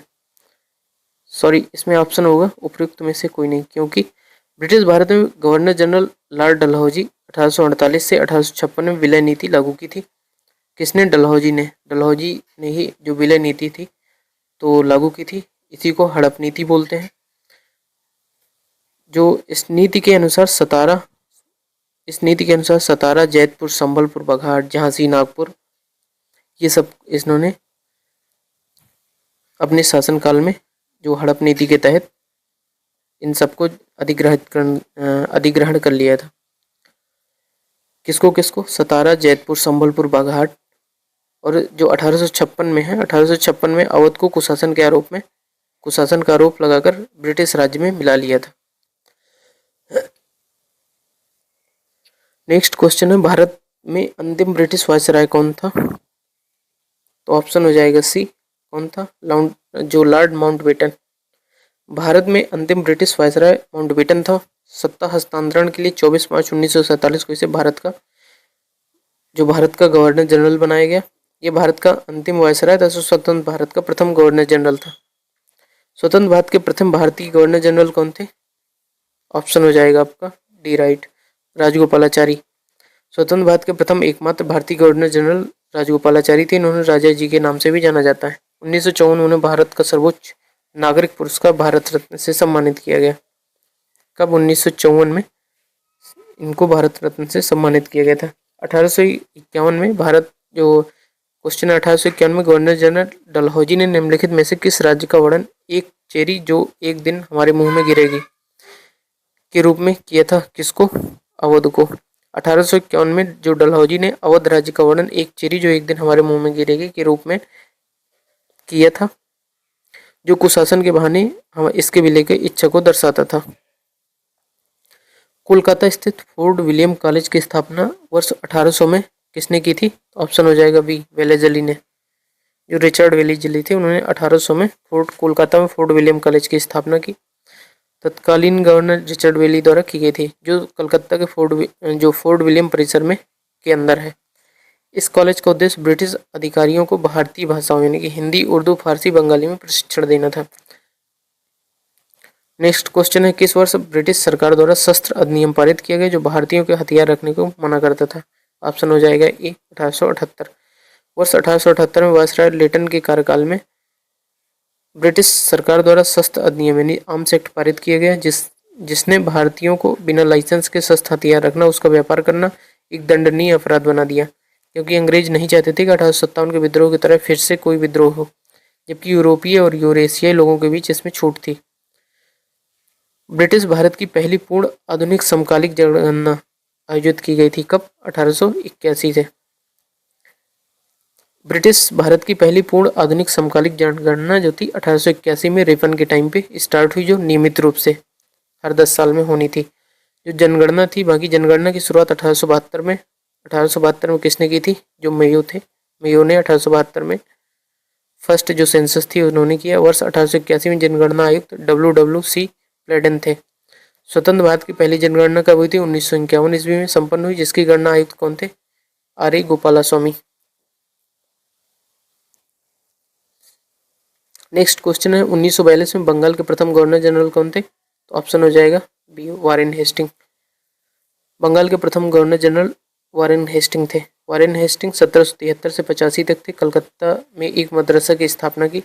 लेटन के टाइम पे 1876 से 1880 तक लेटन थे। लेटन के टाइम पे ही वर्नाकुलर प्रेस एक्ट आया। रिपन 1880 से 84 थे। प्रथम नियमित जनगणना और प्रथम कारखाना अधिनियम इन्हीं के टाइम पे आया था। जो लॉर्ड क्लाइव जो बंगाल का प्रथम गवर्नर था, 1773 के रेगुलेटिंग एक्ट के बंगाल के गवर्नर जनरल का पद और 1833 के चार्टर एक्ट के तहत बंगाल के गवर्नर जनरल का पद सृजित किया गया। 1773 रेगुलेटिंग एक्ट के तहत बंगाल के गवर्नर जनरल का पद और 1833 के तहत भारत के गवर्नर जनरल का पद सृजित किया गया। भारत के गवर्नर जनरल का विलियम बेंटिक ने सती प्रथा को समाप्त करने हेतु कानून पारित किया। कब पारित किया गया था? 1829 में। किसके सहयोग से? राजा राम मोहन राय के सहयोग से। जो भारत के पहले गवर्नर जनरल के रूप में विलियम बेंटिक कार्यकाल 1828 से 1835 तक था। इसके प्रयासों से वर्ष 1829 में सती प्रथा प्रतिबंधित कर दिया। इस अधिनियम को पारित कराने में राजा राम मोहन राय की महत्वपूर्ण भूमिका थी। नेक्स्ट क्वेश्चन है, जॉन मार्ले द्वारा तैयार किया गया मार्ले मिंटो सुधार निम्नलिखित में से किस वर्ष अधिनियम किया गया था? 1909 में। भारत सचिव थे जॉन मार्ले और वायसराय मिंटो ने सुधारों को भारतीय परिषद एक्ट 1909 पारित किया, जिसे मार्ले मिंटो सुधार भी कहा गया। इस एक्ट के अंतर्गत केंद्रीय तथा प्रांतीय विधानमंडल के आकार एवं उनकी शक्ति में वृद्धि की गई। इसका प्रमुख उद्देश्य मुस्लिम को पृथक निर्वाचन पद्धति प्रदान कर सांप्रदायिकता को बढ़ावा देना था। स्वतंत्र भारत के प्रथम भारतीय और अंतिम गवर्नर जनरल कौन थे? ऑप्शन हो जाएगा ए, चक्रवर्ती राजगोपालाचारी। स्वतंत्र भारत के प्रथम भारतीय और अंतिम गवर्नर जनरल सी राजगोपालाचारी 1948 थे। किसने बंगाल में स्थायी उपनिवेश की शुरुआत की थी? स्थायी उपनिवेश की शुरुआत किसने की थी? कॉर्नवालिस ने। बंगाल में स्थायी उपनिवेश की स्थायी बंदोबस्त की शुरुआत कॉर्नवालिस ने की थी। कॉर्नवालिस का टाइम पीरियड क्या था? 1786 से 1793 तक थी, जिसमें जमींदारी को भू राजस्व का 10/11 भाग ईस्ट इंडिया कंपनी को देना था और 1/11 भाग अपनी सेवाओं के लिए अपने पास रखना था। कॉर्नवालिस को भारत के नागरिक सेवा का जनक माना जाता है। जो सी राजगोपालाचारी थे कि पूर्व भारत के गवर्नर जनरल कौन थे? तो माउंटबेटन को स्वतंत्र भारत का पहले गवर्नर तथा चक्रवर्ती राजगोपालाचारी के पूर्व भारत के गवर्नर जनरल थे। वारेन हेस्टिंग बंगाल का प्रथम गवर्नर जनरल था। जनवरी 1858 में कैनिंग तक चले गए और दिल्ली डिवीजन को छोड़कर उत्तरी पश्चिमी प्रांत का गठन हुआ। कहाँ तक? इलाहाबाद तक। 1857 की क्रांति के पश्चात जनवरी 1858 में जो कैनिंग ने दिल्ली डिवीजन को छोड़कर इलाहाबाद में उत्तरी पश्चिमी प्रांत का गठन किया। भारत में किस गवर्नर जनरल को स्थानीय स्वशासन का पिता कहा जाता है? तो ऑप्शन हो जाएगा डी, रिपन को। भारत में स्थानीय स्वशासन की शुरुआत कब हुई थी? 1882 में। रिपन के कार्यकाल में हुआ, जिस कारण रिपन को स्थानीय स्वशासन का जनक कहा जाता है। रिपन के द्वारा किए गए प्रमुख कार्य वर्नाकुलर प्रेस एक्ट की समाप्ति 1882 में की थी। रिपन ने प्रथम जो फर्स्ट कारखाना अधिनियम आया था 1881 में। प्रथम नियमित जनगणना की शुरुआत हुई थी इन्हीं के टाइम पे 1881 में, और वैसी जनगणना 1872 में मेयो के टाइम पे स्टार्ट हुई थी और नियमित रूप से होने लगी 1881 में रिपन के टाइम पे रिपन ने स्टार्ट की। स्कूली शिक्षा हेतु हंटर कमीशन की नियुक्ति होती है 1882 में। वर्नाकुलर जो प्रेस एक्ट था उसकी भी समाप्ति 1882 में। जो इल्बर्ट बिल विवाद था 1883 में। जो अकाल संहिता की स्थापना कब की गई थी? 1883 में। नेक्स्ट क्वेश्चन है, जो डलहौजी की विलय नीति का प्रथम शिकार निम्नलिखित में से कौन हुआ? तो ऑप्शन हो जाएगा बी, सतारा। डलहौजी 1848 से 1856 तक रहा। विलय नीति का जो व्यवगत सिद्धांत था डॉक्ट्रिन ऑफ लैप्स थी, जिसको हड़प नीति भी बोलते हैं, शुरुआत की, जिसके तहत सर्वप्रथम 1848 में सतारा का विलय किया गया। इस नीति के द्वारा विलय किए गए राज्य सतारा, जैतपुर, संभलपुर, बघाट, उदयपुर, झांसी को 1853 में, नागपुर और अंत में अवध 1856 में कुशासन के आधार पर अवध का भी विलय कर लिया गया। डलहौजी के अवध को कब्जे में कब किया गया था? 1856 में। किसके आधार पर? कुशासन का आरोप लगाकर। 1856 में कुशासन के आधार पर अवध राज्य को ब्रिटिश साम्राज्य में मिला लिया गया। इसके लिए 3 कमेटी गठित की गई, जिसकी अध्यक्षता जेम्स आउटरम ने की थी। किसकी रिपोर्ट के आधार पर? तो जेम्स आउटरम की रिपोर्ट के आधार पर 1856 में अवध का विलय कुशासन के आधार पर कर लिया गया। सिविल सेवा किसके शासनकाल में प्रारंभ की गई थी? तो ऑप्शन हो जाएगा सी, कॉर्नवालिस के टाइम पे। कॉर्नवालिस शासन जो 1786 से 1793 ईस्वी तक सिविल सेवा नागरिक सेवा का प्रारंभ हुआ। जो कॉर्नवालिस को सिविल सेवा का जन्मदाता भी कहते हैं। इस सेवा को 1853 ईस्वी में प्रतियोगिता जो परीक्षा होने लगी। प्रारंभ में ये परीक्षा इंग्लैंड में होती थी, लेकिन 1923 में यह परीक्षा भारत में और 1863 में प्रथम आईसीएस को पास करने वाले सत्येंद्रनाथ टैगोर थे। अब देख लेते हैं समाचार पत्र और पुस्तक, न्यूज़पेपर एंड बुक। क्वेश्चन है, निम्नलिखित में से कौन सा the birth of new India पुस्तक लेखक है? कौन है? एनी बेसेंट ने the birth of new India पुस्तक लिखी। निम्नलिखित में से किस भारतीय स्वतंत्रता सेनानी ने हिट्स फॉर सेल्फ कल्चर नामक पुस्तक लिखी थी? तो किसने लिखी थी? लाला हरदयाल ने। भारतीय स्वतंत्रता सेनानी लाला हरदयाल ने हिट्स फॉर सेल्फ कल्चर नामक पुस्तक लिखी। लाला हरदयाल एक भारतीय राष्ट्रवादी क्रांतिकारी थे जिन्होंने अमेरिका के सैन फ्रांसिस्को में गदर पार्टी की स्थापना की थी। लंदन में इंडियन सोशलिस्ट जो सोशियोलॉजिस्ट का प्रकाशन किसने किया था? श्यामजी कृष्ण वर्मा ने। इंडियन सोशियोलॉजिस्ट एक भारतीय राष्ट्रवादी पत्रिका थी। इसका उपशीर्षक था an organ of freedom and political social and religion जो रिलीजियस रिफॉर्म था। इसे लंदन में भारतीय समाजशास्त्री श्यामजी कृष्ण वर्मा ने 1905 में प्रकाशित किया था। इन्होंने लंदन में भारतीय जो शासन समाज के गठन का भी नेतृत्व किया था। नेक्स्ट क्वेश्चन है, गुरुमुखी कागज जो स्वदेश सेवक नाम से प्रचलित था, जिसमें सामाजिक सुधार का समर्थन किया जाता था और साथ ही भारतीय सैनिकों से अंग्रेजों के विरुद्ध विद्रोह करने की मांग की गई थी कि स्वतंत्रता संग्राम के दौरान वैंकूवर से द्वारा प्रकाशित किया जाता।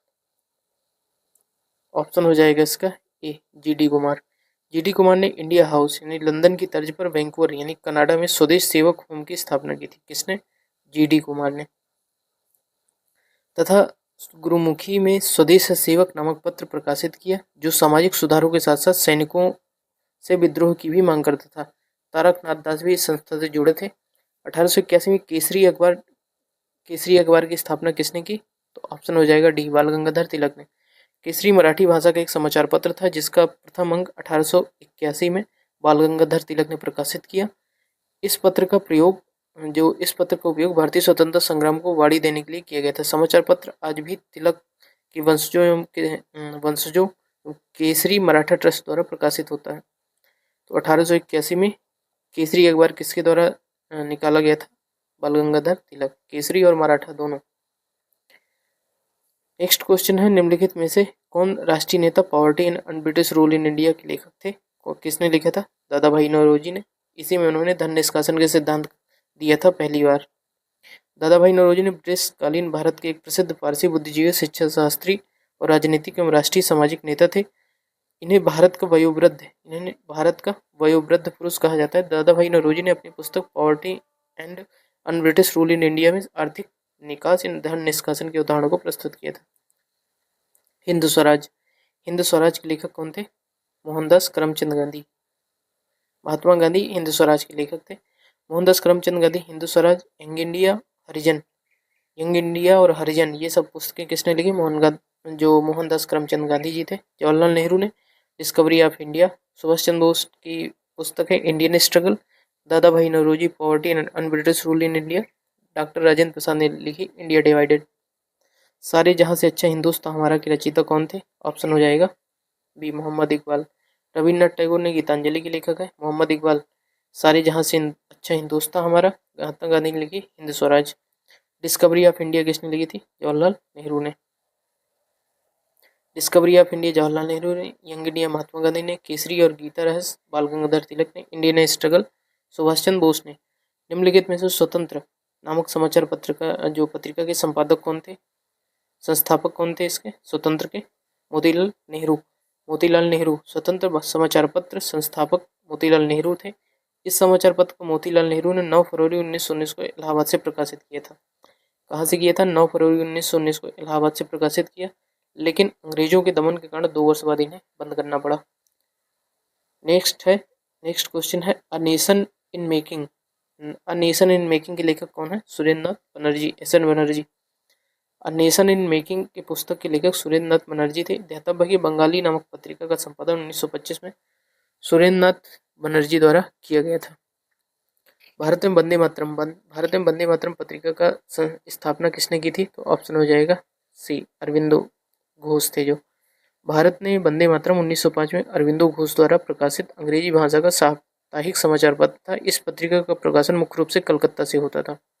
वंदे मातरम अरविंदो घोष की रचना पत्रिका। किसने इंदु प्रकाश 1862 में प्रकाशन किया? तो ऑप्शन हो जाएगा ए, जस्टिस रनाडे ने। न्यायमूर्ति रनाडे ने सन 1862 में पत्रिका जो इंदु प्रकाश का प्रकाशन किया। न्यायमूर्ति रनाडे ब्रिटिश काल के भारतीय न्यायाधीश, लेखक एवं समाज सुधारक थे। उपाधियां कौन से किसको क्या दी गई, स्टेटमेंट जो स्लोगन और टाइटल्स ये सब है, इसके बारे में देखते हैं। राजा जी के नाम से किसको जाना जाता है? तो राजा जी श्री राजगोपालाचारी को। राजा जी के नाम से श्री राजगोपालाचारी को जाना जाए। स्वतंत्र भारत के पहले और अंतिम गवर्नर जनरल थे। प्रसिद्ध नारा चलो दिल्ली यानी कि दिल्ली चलो का नारा किसने दिया था? ऑप्शन बी सुभाष चंद्र बोस ने। दिल्ली चलो का नारा सुभाष चंद्र बोस ने सिंगापुर से दिया था। 1944 में इस नारे को प्रयोग भारतीय राष्ट्रीय सेना आईएनए को प्रेरित करने के लिए तब किया गया था जब आईएनए ने वर्मा के खिलाफ अपना सेना अभियान शुरू किया था। नेक्स्ट क्वेश्चन है, महात्मा गांधी को राष्ट्रपिता कहकर किसने संबोधित किया था? तो ऑप्शन हो जाएगा इसमें सी, सुभाष चंद्र बोस ने म्यांमार में रेडियो स्टेशन से महात्मा गांधी पहली बार सुभाष चंद्र बोस ने राष्ट्रपिता कहकर संबोधित किया था। किसको? महात्मा गांधी। इनको किसने? सुभाष चंद्र बोस ने। 6 जुलाई 1944 का समय था। सिंगापुर जो रेडियो स्टेशन से एक संदेश प्रसारित करते हुए राष्ट्रपिता महात्मा गांधी कहा था, जबकि 12 अप्रैल 1919 को रविन्द्रनाथ टैगोर ने गांधी जी को महात्मा कहकर संबोधित किया था। देशबंधु किसको कहा जाता है? चित्तरंजन दास को। देशबंधु भारतीय स्वतंत्रता संग्राम के प्रमुख नेता चित्तरंजन दास को कहा जाता है। देशबंधु चित्तरंजन दास थे सुभाष चंद्र बोस के राजनीतिक गुरु थे, सीआर दास। इनको सीआर दास भी बोला जाता है, शॉर्ट में सीआर दास कहते हैं। चित्तरंजन दास, देशबंधु चित्तरंजन दास। भारत में भारत कोकिला जो नाइटिंगेल ऑफ इंडिया है के नाम से किसको जाना जाता है? सरोजिनी नायडू को। जो भारत कोकिला सरोजिनी नायडू, स्वर कोकिला लता मंगेशकर, लौह महिला इंदिरा गांधी को, भारतीय एथलेटिक्स के गोल्डन गर्ल पीटी उषा को। निम्नलिखित में से किसको लोक नायक के रूप में जाना जाता है? तो जयप्रकाश नारायण जेपी को। जो लोक नायक के रूप में जयप्रकाश नारायण को जाना जाता है। समग्र क्रांति का नारा जो दिया था, जो समग्र क्रांति पूर्ण क्रांति, जो पूर्ण क्रांति का नारा जयप्रकाश नारायण ने दिया था। जयप्रकाश नारायण ने 1999 में मरणोपरांत भारत रत्न से सम्मानित किया गया। इंकलाब जिंदाबाद का नारा किसने दिया था? तो इंकलाब जिंदाबाद का नारा दिया था भगत सिंह ने। दिल्ली चलो और जय हिंद का नारा किसने दिया था? सुभाष चंद्र बोस। पूर्ण स्वराज जवाहरलाल नेहरू ने। दुश्मन की गोलियों का हम सम्मान करेंगे, आजाद ही रहे हैं, आजाद ही रहेंगे, किसने बोला था? चंद्रशेखर आजाद ने। किस स्वतंत्रता सेनानी को लोकमान्य की मानद उपाधि दी गई? लोकमान्य बाल गंगाधर तिलक को बोला गया। बाल गंगाधर तिलक लोकमान्य बोला गया।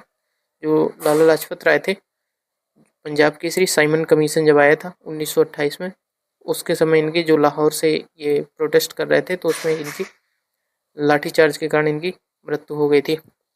दादा भाई नौरोजी को grand old man of India बोला जाता है। राजेंद्र प्रसाद को बोला जाता है देश रत्न आजाद शत्रु। गांधी जी ने रविन्द्रनाथ टैगोर को प्रेम से क्या उपाधि दी थी? ऑप्शन हो जाएगा बी, गुरुदेव। गांधी जी ने रविन्द्रनाथ टैगोर को गुरुदेव की उपाधि दी थी। गांधी जी ने रविन्द्रनाथ टैगोर को गुरुदेव की उपाधि दी थी और रविन्द्रनाथ टैगोर ने गांधी जी को महात्मा बोला था। रविन्द्रनाथ टैगोर को एक काव्य कृति गीतांजलि में 1913 में साहित्य का नोबेल पुरस्कार दिया गया। यह सम्मान प्राप्त करने वाले वह प्रथम एशियाई व्यक्ति थे। जो ब्रिटिश पीरियड आर्किटेक्चर है उसके बारे में देख लेते हैं। ब्रिटिश कालीन स्थापत्य। क्वेश्चन है, ऐतिहासिक विक्टोरिया पार्क जिसे अब जंग ए आज़ादी पार्क के नाम से जाना जाता है कहाँ स्थित है? ऑप्शन डी, मेरठ में। कहाँ? विक्टोरिया पार्क, जिसको जंग ए आज़ादी पार्क की संज्ञा दी गई है, कहाँ है? मेरठ में। ऐतिहासिक जो विक्टोरिया पार्क है जिसे अब जंग ए आज़ादी पार्क के नाम से जाना जाता है, उत्तर प्रदेश राज्य के मेरठ में स्थित है। 1857 की क्रांति से जुड़ा एक महत्वपूर्ण ऐतिहासिक स्थल है। विक्टोरिया मेमोरियल कोलकाता में है तथा बहादुर शाह पार्क बांग्लादेश में स्थित है। नेक्स्ट क्वेश्चन है, नई दिल्ली मुख्य वास्तुकार डिजाइनर कौन थे? तो हो जाएगा एडमिन लुटियंस। इसको अभी लुटियंस दिल्ली बोलते हैं। पहले अंग्रेजों की राजधानी कलकत्ता थी, लेकिन वहाँ की जो व्याप्त अराजकता के कारण ब्रिटिश सरकार द्वारा भारत की राजधानी को कलकत्ता से दिल्ली लाया गया। 1912 में स्थानांतरित किया गया। राजधानी के लिए दिल्ली को विकसित करना था, जिसके लिए अंग्रेज डिजाइनर एडमिन लुटियंस को एंड हर्बर्ट बेकर थे, इनको कार्य सौंपा गया। अवध के निम्नलिखित में से किस नवाब ने लखनऊ में बड़ा इमामबाड़ा बनाया था? तो ऑप्शन हो जाएगा आसफउद्दौला ने। बड़ा इमामबाड़ा 1784 में अवध के चौथे नवाब थे आसफउद्दौला द्वारा बनाया गया था। 1784 में हुए एक बड़े अकाल के राहत परियोजनाओं को एक हिस्से के रूप में बनाया गया था। लखनऊ का बड़ा इमामबाड़ा एक प्रमुख ऐतिहासिक स्मारकों में से एक है। अब मिसलेनियस देख लेते हैं, हिस्ट्री का जो मिसलेनियस टॉपिक है उसके बारे में। निम्नलिखित में से किस समाज सुधारक को 19वीं सदी के भारत में लड़कियों और निचली जातियों के लिए शिक्षा को बढ़ावा देने के लिए उनके प्रयासों के लिए जाना जाता है? तो ऑप्शन हो जाएगा ए, ज्योतिबा फुले। 19वीं सदी में लड़कियों और निचली जातियों की शिक्षा को बढ़ावा देने के लिए जो सावित्रीबाई फुले थी, सावित्रीबाई फुले और उनके पति थे ज्योतिबा फुले। प्रयासों के लिए जाना जाता है, जिन्होंने मिलकर भारत का पहला बालिका विद्यालय खोला और शिक्षा के प्रकाश व सामाजिक समानता के लिए काम किया। किसी देश के छोटे अक्सर शत्रुतापूर्ण इकाइयों में विभाजन को कौन सा शब्द दर्शाता है? ऑप्शन हो जाएगा ए बाल्कनाइजेशन यानी बाल्कनीकरण। किसी देश के छोटे अक्सर शत्रुतापूर्ण इकाइयों में विभाजन को बाल्कनीकरण शब्द दर्शाता है। यह शब्द बाल्कन प्रायद्वीप के नाम से जाना जाता है। शिमला सम्मेलन जो शिमला सम्मेलन किस वर्ष आयोजित किया गया था? तो आपका ऑप्शन सही हो जाएगा डी। शिमला सम्मेलन 1945 जो 1945 में आयोजित किया गया था। इसका आयोजन तत्कालीन भारत के वायसराय बेबल द्वारा 25 जून से 14 जुलाई 1945 तक किया गया था। भारत में थियोसॉफिकल सोसाइटी का नेता कौन था? ऑप्शन हो जाएगा ए एनी बेसेंट। भारत में थियोसॉफिकल सोसाइटी के प्रमुख और सबसे प्रभावशाली नेता कौन थे? डॉक्टर एनी बेसेंट थी। 1893 में एनी बेसेंट भारत पहुंची थी और हेनरी स्टील ऑलकॉट की मृत्यु के बाद सोसाइटी की अध्यक्ष बनी थी। नेक्स्ट क्वेश्चन है, निम्नलिखित में से किस अधिनियम द्वारा ईस्ट इंडिया कंपनी ने चीन के साथ व्यापार पर अपना एकाधिकार खो दिया? तो ऑप्शन हो जाएगा बी 1833। 1833 में बाकी व्यापार को बंद कर दिया गया था। चाय के साथ चाय और चीन व्यापार इन सबको छोड़कर 1833 में ये भी बंद कर दिया गया। चार्टर एक्ट 1833 में ग्रेट ब्रिटेन ने औद्योगिक क्रांति के कारण हुए महत्वपूर्ण परिवर्तनों की पृष्ठभूमि में आया था। इसके तहत ईस्ट इंडिया कंपनी अपने वाणिज्यिक विशेषाधिकारों से वंचित हो गई। ईस्ट इंडिया कंपनी ने चीन के साथ व्यापार का एकाधिकार खो दिया। इस चार्टर अधिनियम द्वारा बंगाल के गवर्नर जनरल को भारत का गवर्नर जनरल कहा जाने लगा। CR दास, चित्तरंजन दास और मोतीलाल नेहरू ने परिषद की राजनीति में वापसी पर बहस के लिए कांग्रेस के भीतर निम्नलिखित में किस राजनीतिक दल का गठन किया था? तो ऑप्शन हो जाएगा स्वराज पार्टी। कब किया था? 1923 में।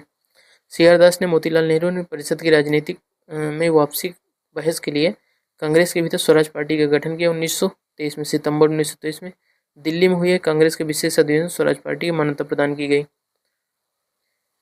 जो पार्टी के अध्यक्ष थे CR दास थे और महासचिव थे मोतीलाल नेहरू। नेक्स्ट क्वेश्चन है, निम्नलिखित में से किसने 1905 में लंदन में इंडिया हाउस एक छात्र निवास की स्थापना की? तो इंडिया हाउस की स्थापना की थी श्यामजी कृष्ण वर्मा ने। श्यामजी कृष्ण वर्मा ने 1905 में लंदन में इंडिया हाउस एक छात्र निवास की स्थापना की। यह स्थल भारत के बाहर भारतीयों क्रांतिकारियों के लिए महत्वपूर्ण मिलन स्थल बन गया। कब की थी? 1905 में इंडिया हाउस की स्थापना। बाल गंगाधर तिलक, स्वामी दयानंद सरस्वती, हार्वर्ड स्पेंसर से प्रेरित थे। 1722 में की सूबेदारी कहाँ की सूबेदारी? सवाई राजा जयसिंह को दी गई थी। ऑप्शन हो जाएगा डी। वर्ष 1722 में सवाई राजा जयसिंह द्वितीय को आगरा की सूबेदार नियुक्त किया गया। कुछ समय बाद मोहम्मद शाह के शासनकाल में उन्हें गुजरात का भी सूबेदार बना दिया गया। इन्हें सवाई की उपाधि फर्रुखसियर ने दी थी। सवाई राजा जयसिंह, सवाई की उपाधि किसने दी थी? फर्रुखसियर ने। विश्व भारती विश्वविद्यालय की स्थापना किस भारतीय व्यक्तित्व ने की थी? तो ऑप्शन हो जाएगा ए रविन्द्रनाथ टैगोर ने।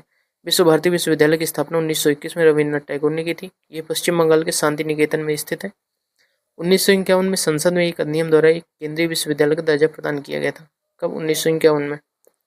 भारतीय मुसलमान चाहते थे कि खलीफा को तत्कालीन तुर्की साम्राज्य में मुस्लिम पवित्र स्थानों पर नियंत्रण बनाए रखने की अनुमति दी जाए। इस साम्राज्य को निम्नलिखित में से किस नाम से जाना जाता है? तो ऑप्शन हो जाएगा सी ऑटोमन एम्पायर। तुर्की साम्राज्य को ऑटोमन साम्राज्य के नाम से भी जाना जाता है। यहाँ शासक पूरे मुस्लिम जगत का धार्मिक प्रमुख खलीफा था। नेक्स्ट क्वेश्चन है, भारतीय राष्ट्रीय आंदोलन के दौरान कांग्रेस मंत्रालयों ने कब इस्तीफा दिया था? तो ऑप्शन हो जाएगा बी 1939 को। भारतीय राष्ट्रीय आंदोलन के दौरान कांग्रेस मंत्रालयों ने अक्टूबर और नवंबर 1939 में इस्तीफा दिया। वर्ष 1937 के प्रांतीय चुनाव के बाद कांग्रेस ने 8 राज्यों में सरकार बनाया, लेकिन द्वितीय विश्व युद्ध में वायसराय के बिना विधानमंडलों की सहमति के भारत को युद्ध में शामिल कर लिया गया। परिणाम स्वरूप कांग्रेस मंत्रिमंडल ने 8 माह शासन करने के बाद इस्तीफा दे दिया। 1939 में मुस्लिम लीग ने इसे मुक्ति दिवस एवं धन्यवाद दिवस के रूप में मनाया। डॉक्टर अम्बेडकर ने भी इनका साथ दिया।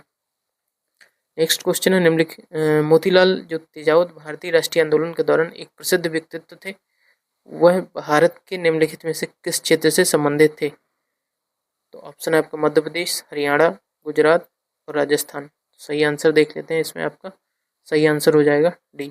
आदिवासियों के मसीहा थे नाम से प्रसिद्ध मोतीलाल तेजावत का संबंध राजस्थान राज्य से संबंधित थे। इन्होंने सर्वप्रथम चित्तौड़ जिले यानी कि महतकुंडिया नामक स्थान पर 1921 में एक ही आंदोलन का सूत्रपात किया। नेक्स्ट क्वेश्चन है, भारत सरकार अधिनियम 1935 भारत के ब्रिटिश संसद द्वारा पारित सबसे लंबा अधिनियम था। मूल रूप से पारित अधिनियम बहुत लंबा होने के कारण दो अलग अलग अधिनियमों से विभाजित किया गया, अर्थात भारत सरकार अधिनियम 1935 और ऑप्शन बी बर्मा सरकार अधिनियम 1935। अगस्त 1935 में ब्रिटिश संसद द्वारा पारित भारत सरकार अधिनियम ब्रिटिश सरकार द्वारा लाया गया सबसे लंबा अधिनियम था। इसके बृहद आकार की वजह से दो अलग अधिनियमों में बांटा गया, भारत सरकार अधिनियम 1935 और बर्मा सरकार अधिनियम 1935। निम्नलिखित में से कौन खुदाई खिदमतगार का संस्थापक और उसके बादशाह खान के नाम से जाना जाता है? तो ऑप्शन हो जाएगा डी खान अब्दुल गफ्फार खान। खान अब्दुल गफ्फार खान खुदाई खिदमतगार के संस्थापक थे। 1929 में स्थापित एक अहिंसक आंदोलन था। कब? 1929 में। जो रेड शर्ट आंदोलन के बारे आंदोलन भी इन्हीं को बोला जाता है। जो लाल कुर्ती आंदोलन था, खुदाई खिदमतगार स्टार्ट होता है, किसने स्टार्ट किया? खान अब्दुल गफ्फार खान ने, जिसका अर्थ है ईश्वर के सेवक। इन्हें बादशाह खान के नाम से भी जाना जाता है। द्वारा सविनय अवज्ञा आंदोलन को पेशावर में नेतृत्व किया था।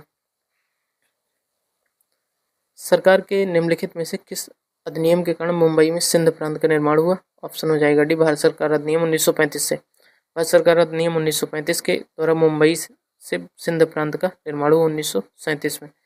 इस अधिनियम द्वारा बर्मा को भारत से पूर्णतः अलग कर दिया गया। 1935 का जो एक्ट आया उसके तहत जो बर्मा था, आज का म्यांमार, उसको 1937 जो इस अधिनियम से पूर्णतः अलग कर दिया गया था भारत से। राष्ट्रवाद की पहली स्पष्ट अभिव्यक्ति निम्नलिखित में से किस क्रांति से के साथ हुई थी? तो ऑप्शन डी फ्रांसीसी क्रांति। ऑप्शन डी राष्ट्रवाद की पहली स्पष्ट अभिव्यक्ति 1789 में हुई थी, फ्रांसीसी क्रांति के साथ हुई। फ्रांसीसी क्रांति के बाद फ्रांस के साथ साथ विश्व के राजनीतिक और संवैधानिक परिवर्तनों की शुरुआत हो गई। इस क्रांति का नारा था स्वतंत्रता, समानता और बंधुत्व। प्राचीन इतिहास में अंडा के ऊपर हर्मिका थी, एक बालकनी जैसी संरचना जो देवताओं के निवास का प्रतिनिधित्व करती थी। हर्मिका एक विस्तृत निकलता था जिसे कहते थे क्या? यष्टि। प्राचीन इतिहास में स्तूप की उत्पत्ति पृथ्वी के एक साधारण अर्धगोलाकार टीले के रूप में हुई, जिसके बाद अंडा कहा गया। अंडा के ऊपर कुछ छज्जा जैसी संरचना क्या थी? हर्मिका, जो एक देवताओं के निवास का प्रतिनिधित्व करती थी। हर्मिका में उत्पन्न एक जो मस्तूल निकलता था उसको यष्टि कहा जाता था। नेक्स्ट क्वेश्चन है, Indian national army. Indian national army की स्थापना किसने की थी? रास बिहारी बोस और सुभाष चंद्र बोस ने। तो इंडियन नेशनल हो जाएगा, Indian national army Subhash Chandra Bose. गदर पार्टी की स्थापना की थी 1913 में डॉक्टर लाला हरदयाल ने। मित्र मेला की स्थापना की थी किसने? जो 1899 बी.डी. सावरकर। जो होम रूल लीग की स्थापना की थी एनी बेसेंट ने 1916 में। तो ऑप्शन हो जाएगा आपका बी। इंडियन नेशनल, इधर देख लेते हैं एक्सप्लेनेशन। इंडियन नेशनल आर्मी 1943 में रास बिहारी बोस और सुभाष चंद्र बोस ने।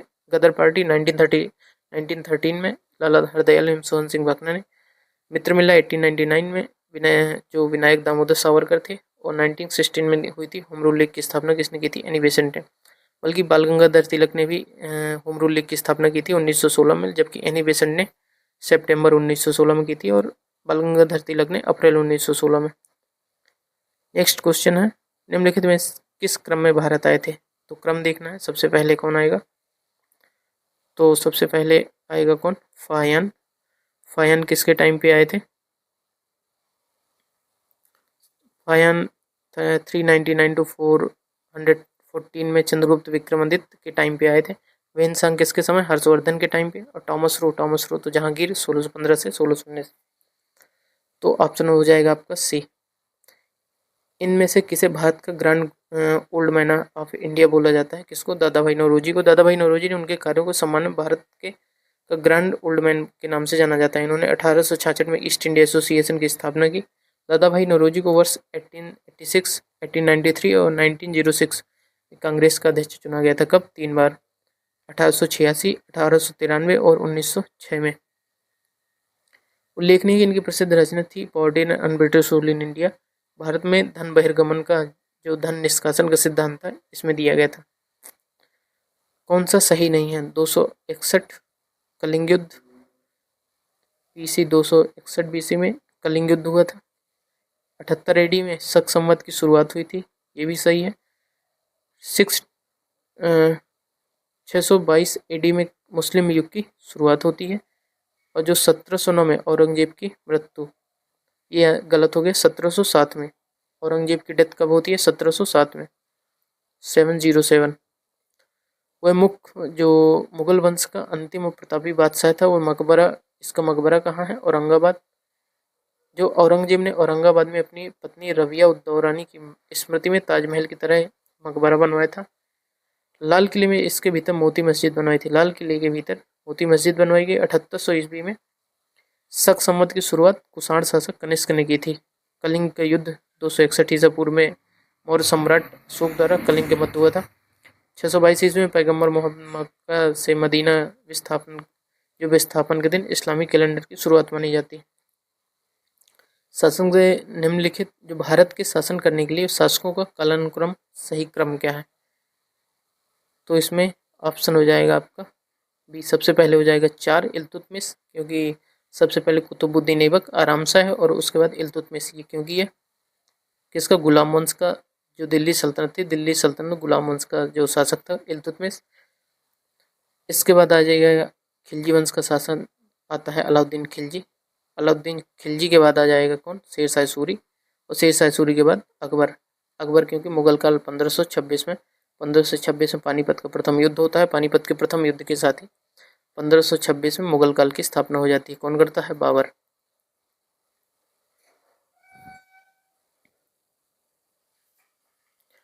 एशिया का सबसे बड़ा मसाला बाजार निम्नलिखित में से किसे माना जाता है? तो ऑप्शन हो जाएगा ए, खारी बावली, नई दिल्ली को। 17वीं शताब्दी में प्रचलित खारी बावली पुरानी दिल्ली के ऐतिहासिक फतेहपुरी मस्जिद के निकट स्थित है। खारी बावली का उद्घाटन शेरशाह सूरी के पुत्र इस्लाम शाही के शासनकाल के दौरान हुआ था। यह एशिया का सबसे बड़ा मसाला बाजार है। यहाँ पर स्थानीय और विदेशी दोनों प्रकार के मसाले मिलते हैं। जो घटनाओं का सही क्रम क्या है? तो मार्ले मिंटो कब आया था? मार्ले मिंटो सुधार 1909 में। एल्बर्टविल गांधी इरविन समझौता और रोलेक्ट 1919 में। तो आपका सही आंसर हो जाएगा एल्बर्टविल 1883 में आता है। 1883 में गांधी इरविन समझौता कब होता है?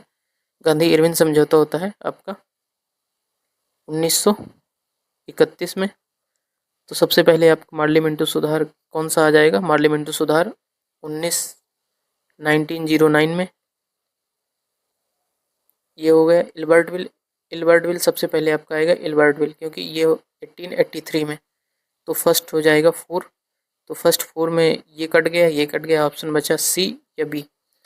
इसके बाद नेक्स्ट है मार्ले मिंटो एक्ट आता है। मार्ले मिंटो जो सुधार है 1909 में। तो ऑप्शन आपका सही हो जाएगा थर्ड।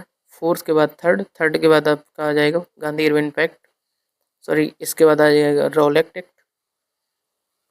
तो इसमें आंसर ही, इसमें क्वेश्चन आपका जो ऑप्शन है इसमें ऑप्शन गलत दिया हुआ है, क्योंकि सबसे पहले एल्बर्टविल आता है 1883 में। इसके बाद मार्ले मिंटो सुधार आ जाएगा 1909 में। और रोलेक्ट एक्ट कब आता है? 1919 में। जो गांधी इरविन समझौता होता है 1931 में।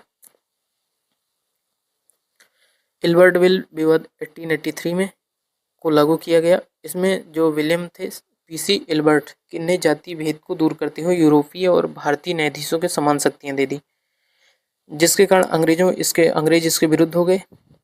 इसे ही एल्बर्ट बिल विवाद कहा जाता है। यह बिल रिपन के काल में आया था, जिस पर विवाद हुआ और 1884 में रिपन ने इसको क्या कर दिया? इस्तीफा दे दिया।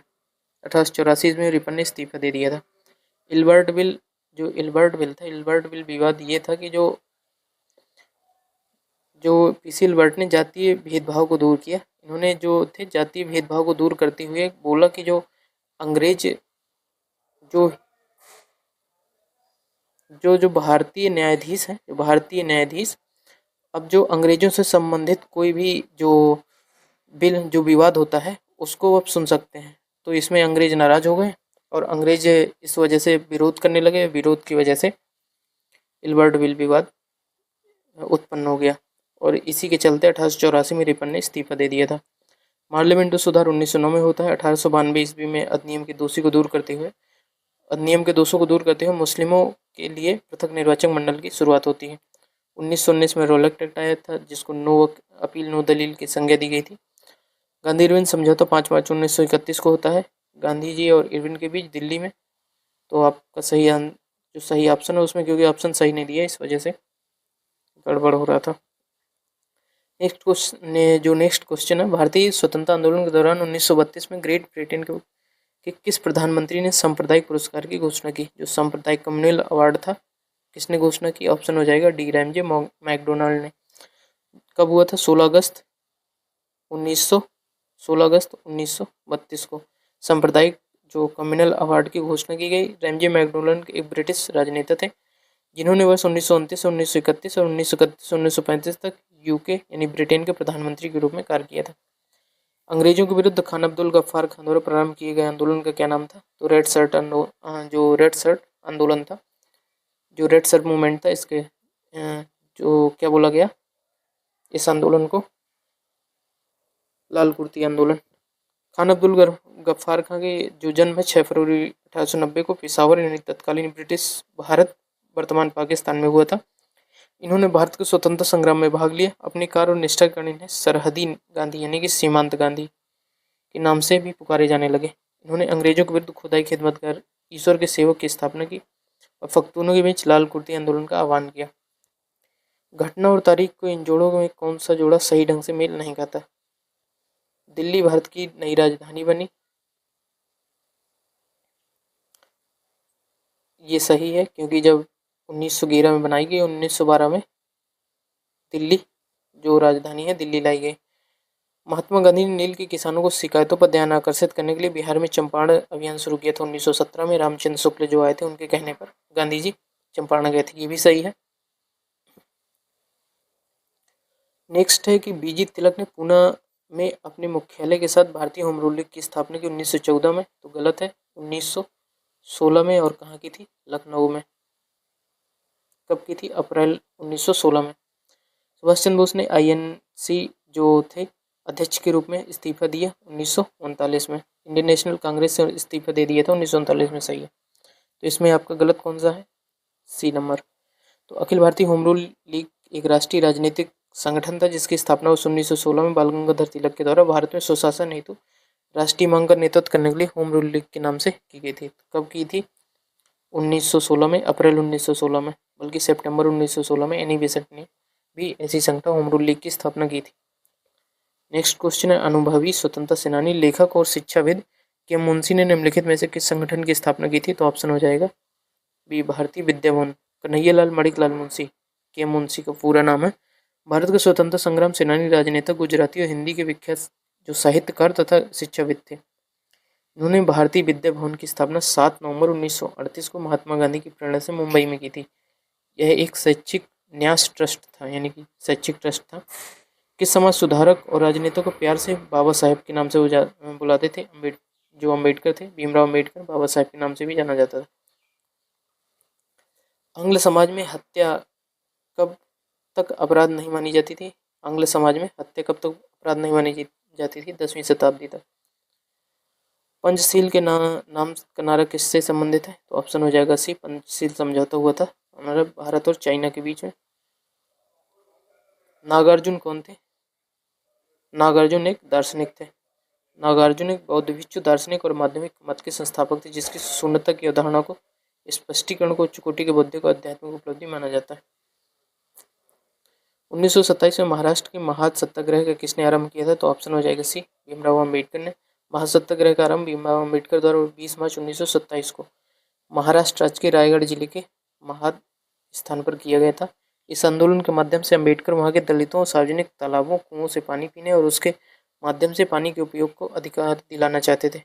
यह अम्बेडकर जी का पहला आंदोलन था। रामचरितमानस का कौन सा खंड अध्याय सबसे छोटा है? ऑप्शन हो जाएगा किष्किंधा कांड। किष्किंधा कांड रामचरितमानस का सबसे छोटा कांड है, सबसे छोटा अध्याय है। रामचरितमानस 16वीं शताब्दी में लिखित तुलसीदास जी की रचना है। रामचरितमानस को तुलसीदास जी ने 7 कांडों में विभक्त किया। बालकांड, अयोध्याकांड, अरण्यकांड, किष्किंधाकांड, सुंदरकांड, लंकाकांड और उत्तरकांड। इनमें छंदों की संख्या के अनुसार बालकांड का सबसे बड़ा एवं सबसे छोटा, बालकांड को सबसे बड़ा एवं किष्किंधाकांड को सबसे छोटा अध्याय बताया है। सब ध्यान रखिएगा, सबसे बड़ा बालकांड और सबसे छोटा किष्किंधाकांड। महाभारत में वर्णित कुरुक्षेत्र की लड़ाई कितने दिन तक लड़ी गई थी? 18 दिन तक। कुरुक्षेत्र की लड़ाई कब तक हुई थी? 18 दिनों तक। इसमें आपको मैच करना है, सुमेलित करना है कब से कब हुआ था। तो पानीपत का प्रथम युद्ध कब होता है? 1526। यहीं से मुगल काल की स्थापना होती है, बाबर करता है। तालीकोटा युद्ध, तालीकोटा युद्ध आपका 1565 में हो जाएगा। तो अब फर्स्ट का सेकंड हो जाएगा, फर्स्ट का सेकंड 2 में है, ये दोनों गलत हो गए। इसके बाद तालीकोटा का युद्ध हो जाएगा 1565 में। तो ऑप्शन डी का फर्स्ट लगा सकते हैं, तो डी का फर्स्ट भी दोनों में है। प्लासी का युद्ध कब हुआ था? प्लासी का युद्ध हुआ था कब? 1757 में। तो बी का आपका हो जाएगा, बी का थर्ड। तो ऑप्शन हो जाएगा राइट 500। इसका क्वेश्चन का आंसर हो जाएगा ए। देख लेते हैं, पानीपत का प्रथम युद्ध हुआ था 21 अप्रैल 1526 को बाबर और इब्राहिम लोदी के बीच। प्लासी का जो युद्ध हुआ था 23 जून 1757 को, जो ब्रिटिश ईस्ट इंडिया कंपनी और बंगाल के नवाब के बीच। हल्दी घाटी का युद्ध हुआ था 1576 में, महाराणा प्रताप और अकबर के बीच। अकबर के सेनापति मानसिंह ने किया था। जो तालीकोटा युद्ध था 1565 में हुआ था, विजयनगर साम्राज्य और दक्षिण की सल्तनत के बीच है। पल्ली आंदोलन संबंधित है किससे? ऑप्शन बी तमिलनाडु से। पल्ली आंदोलन तमिलनाडु राज्य से संबंधित है। नेक्स्ट क्वेश्चन है, निम्नलिखित सुमेलित कीजिए नीचे दिए गए कोड का प्रयोग करके। तो हिंदू सनातनी और आर्य समाजी। मुस्लिम शिया और सुन्नी 2 सेक्ट थे, तो शिया और सुन्नी विभाजित थे। सिखों के लिए निरंकारी और नामधारी, और ईसाई के लिए कैथोलिक और प्रोटेस्टेंट। तो इसमें ऑप्शन हो जाएगा आपका ए। भारत और पाकिस्तान के बीच ताशकंद समझौता कब हुआ था? तो ऑप्शन हो जाएगा ए। ताशकंद समझौता भारत और पाकिस्तान के बीच 10 जनवरी 1966 को भारत पाक युद्ध के 1965 के दौरान किया गया था। ताशकंद समझौता ताशकंद में किया गया था। ताशकंद इस समय उज्बेकिस्तान में, जो राजधानी उज्बेकिस्तान की ताशकंद। नाथुराम गोडसे के वे 3 भाई कौन से थे जो आरएसएस के सदस्य थे? ऑप्शन हो जाएगा ए, दत्तात्रेय, गोविंद और गोपाल। अब देख लेते हैं वर्ड हिस्ट्री। इसके बाद अब जो मॉडर्न इंडिया है इसका भी कंप्लीट हो जाएगा। दक्षिण एशिया की पहली नगरीय सभ्यता कौन सी थी? तो ऑप्शन हो जाएगा आपका दक्षिण एशिया की हड़प्पा सभ्यता। दक्षिण एशिया की पहली नगरीय सभ्यता थी हड़प्पा सभ्यता, इंडस वैली सिविलाइजेशन। यह भारत की पहली नगरीय सभ्यता थी। संयुक्त राज्य अमेरिका ने किस वर्ष दूसरे विश्व युद्ध में प्रवेश किया था? तो 1941 में।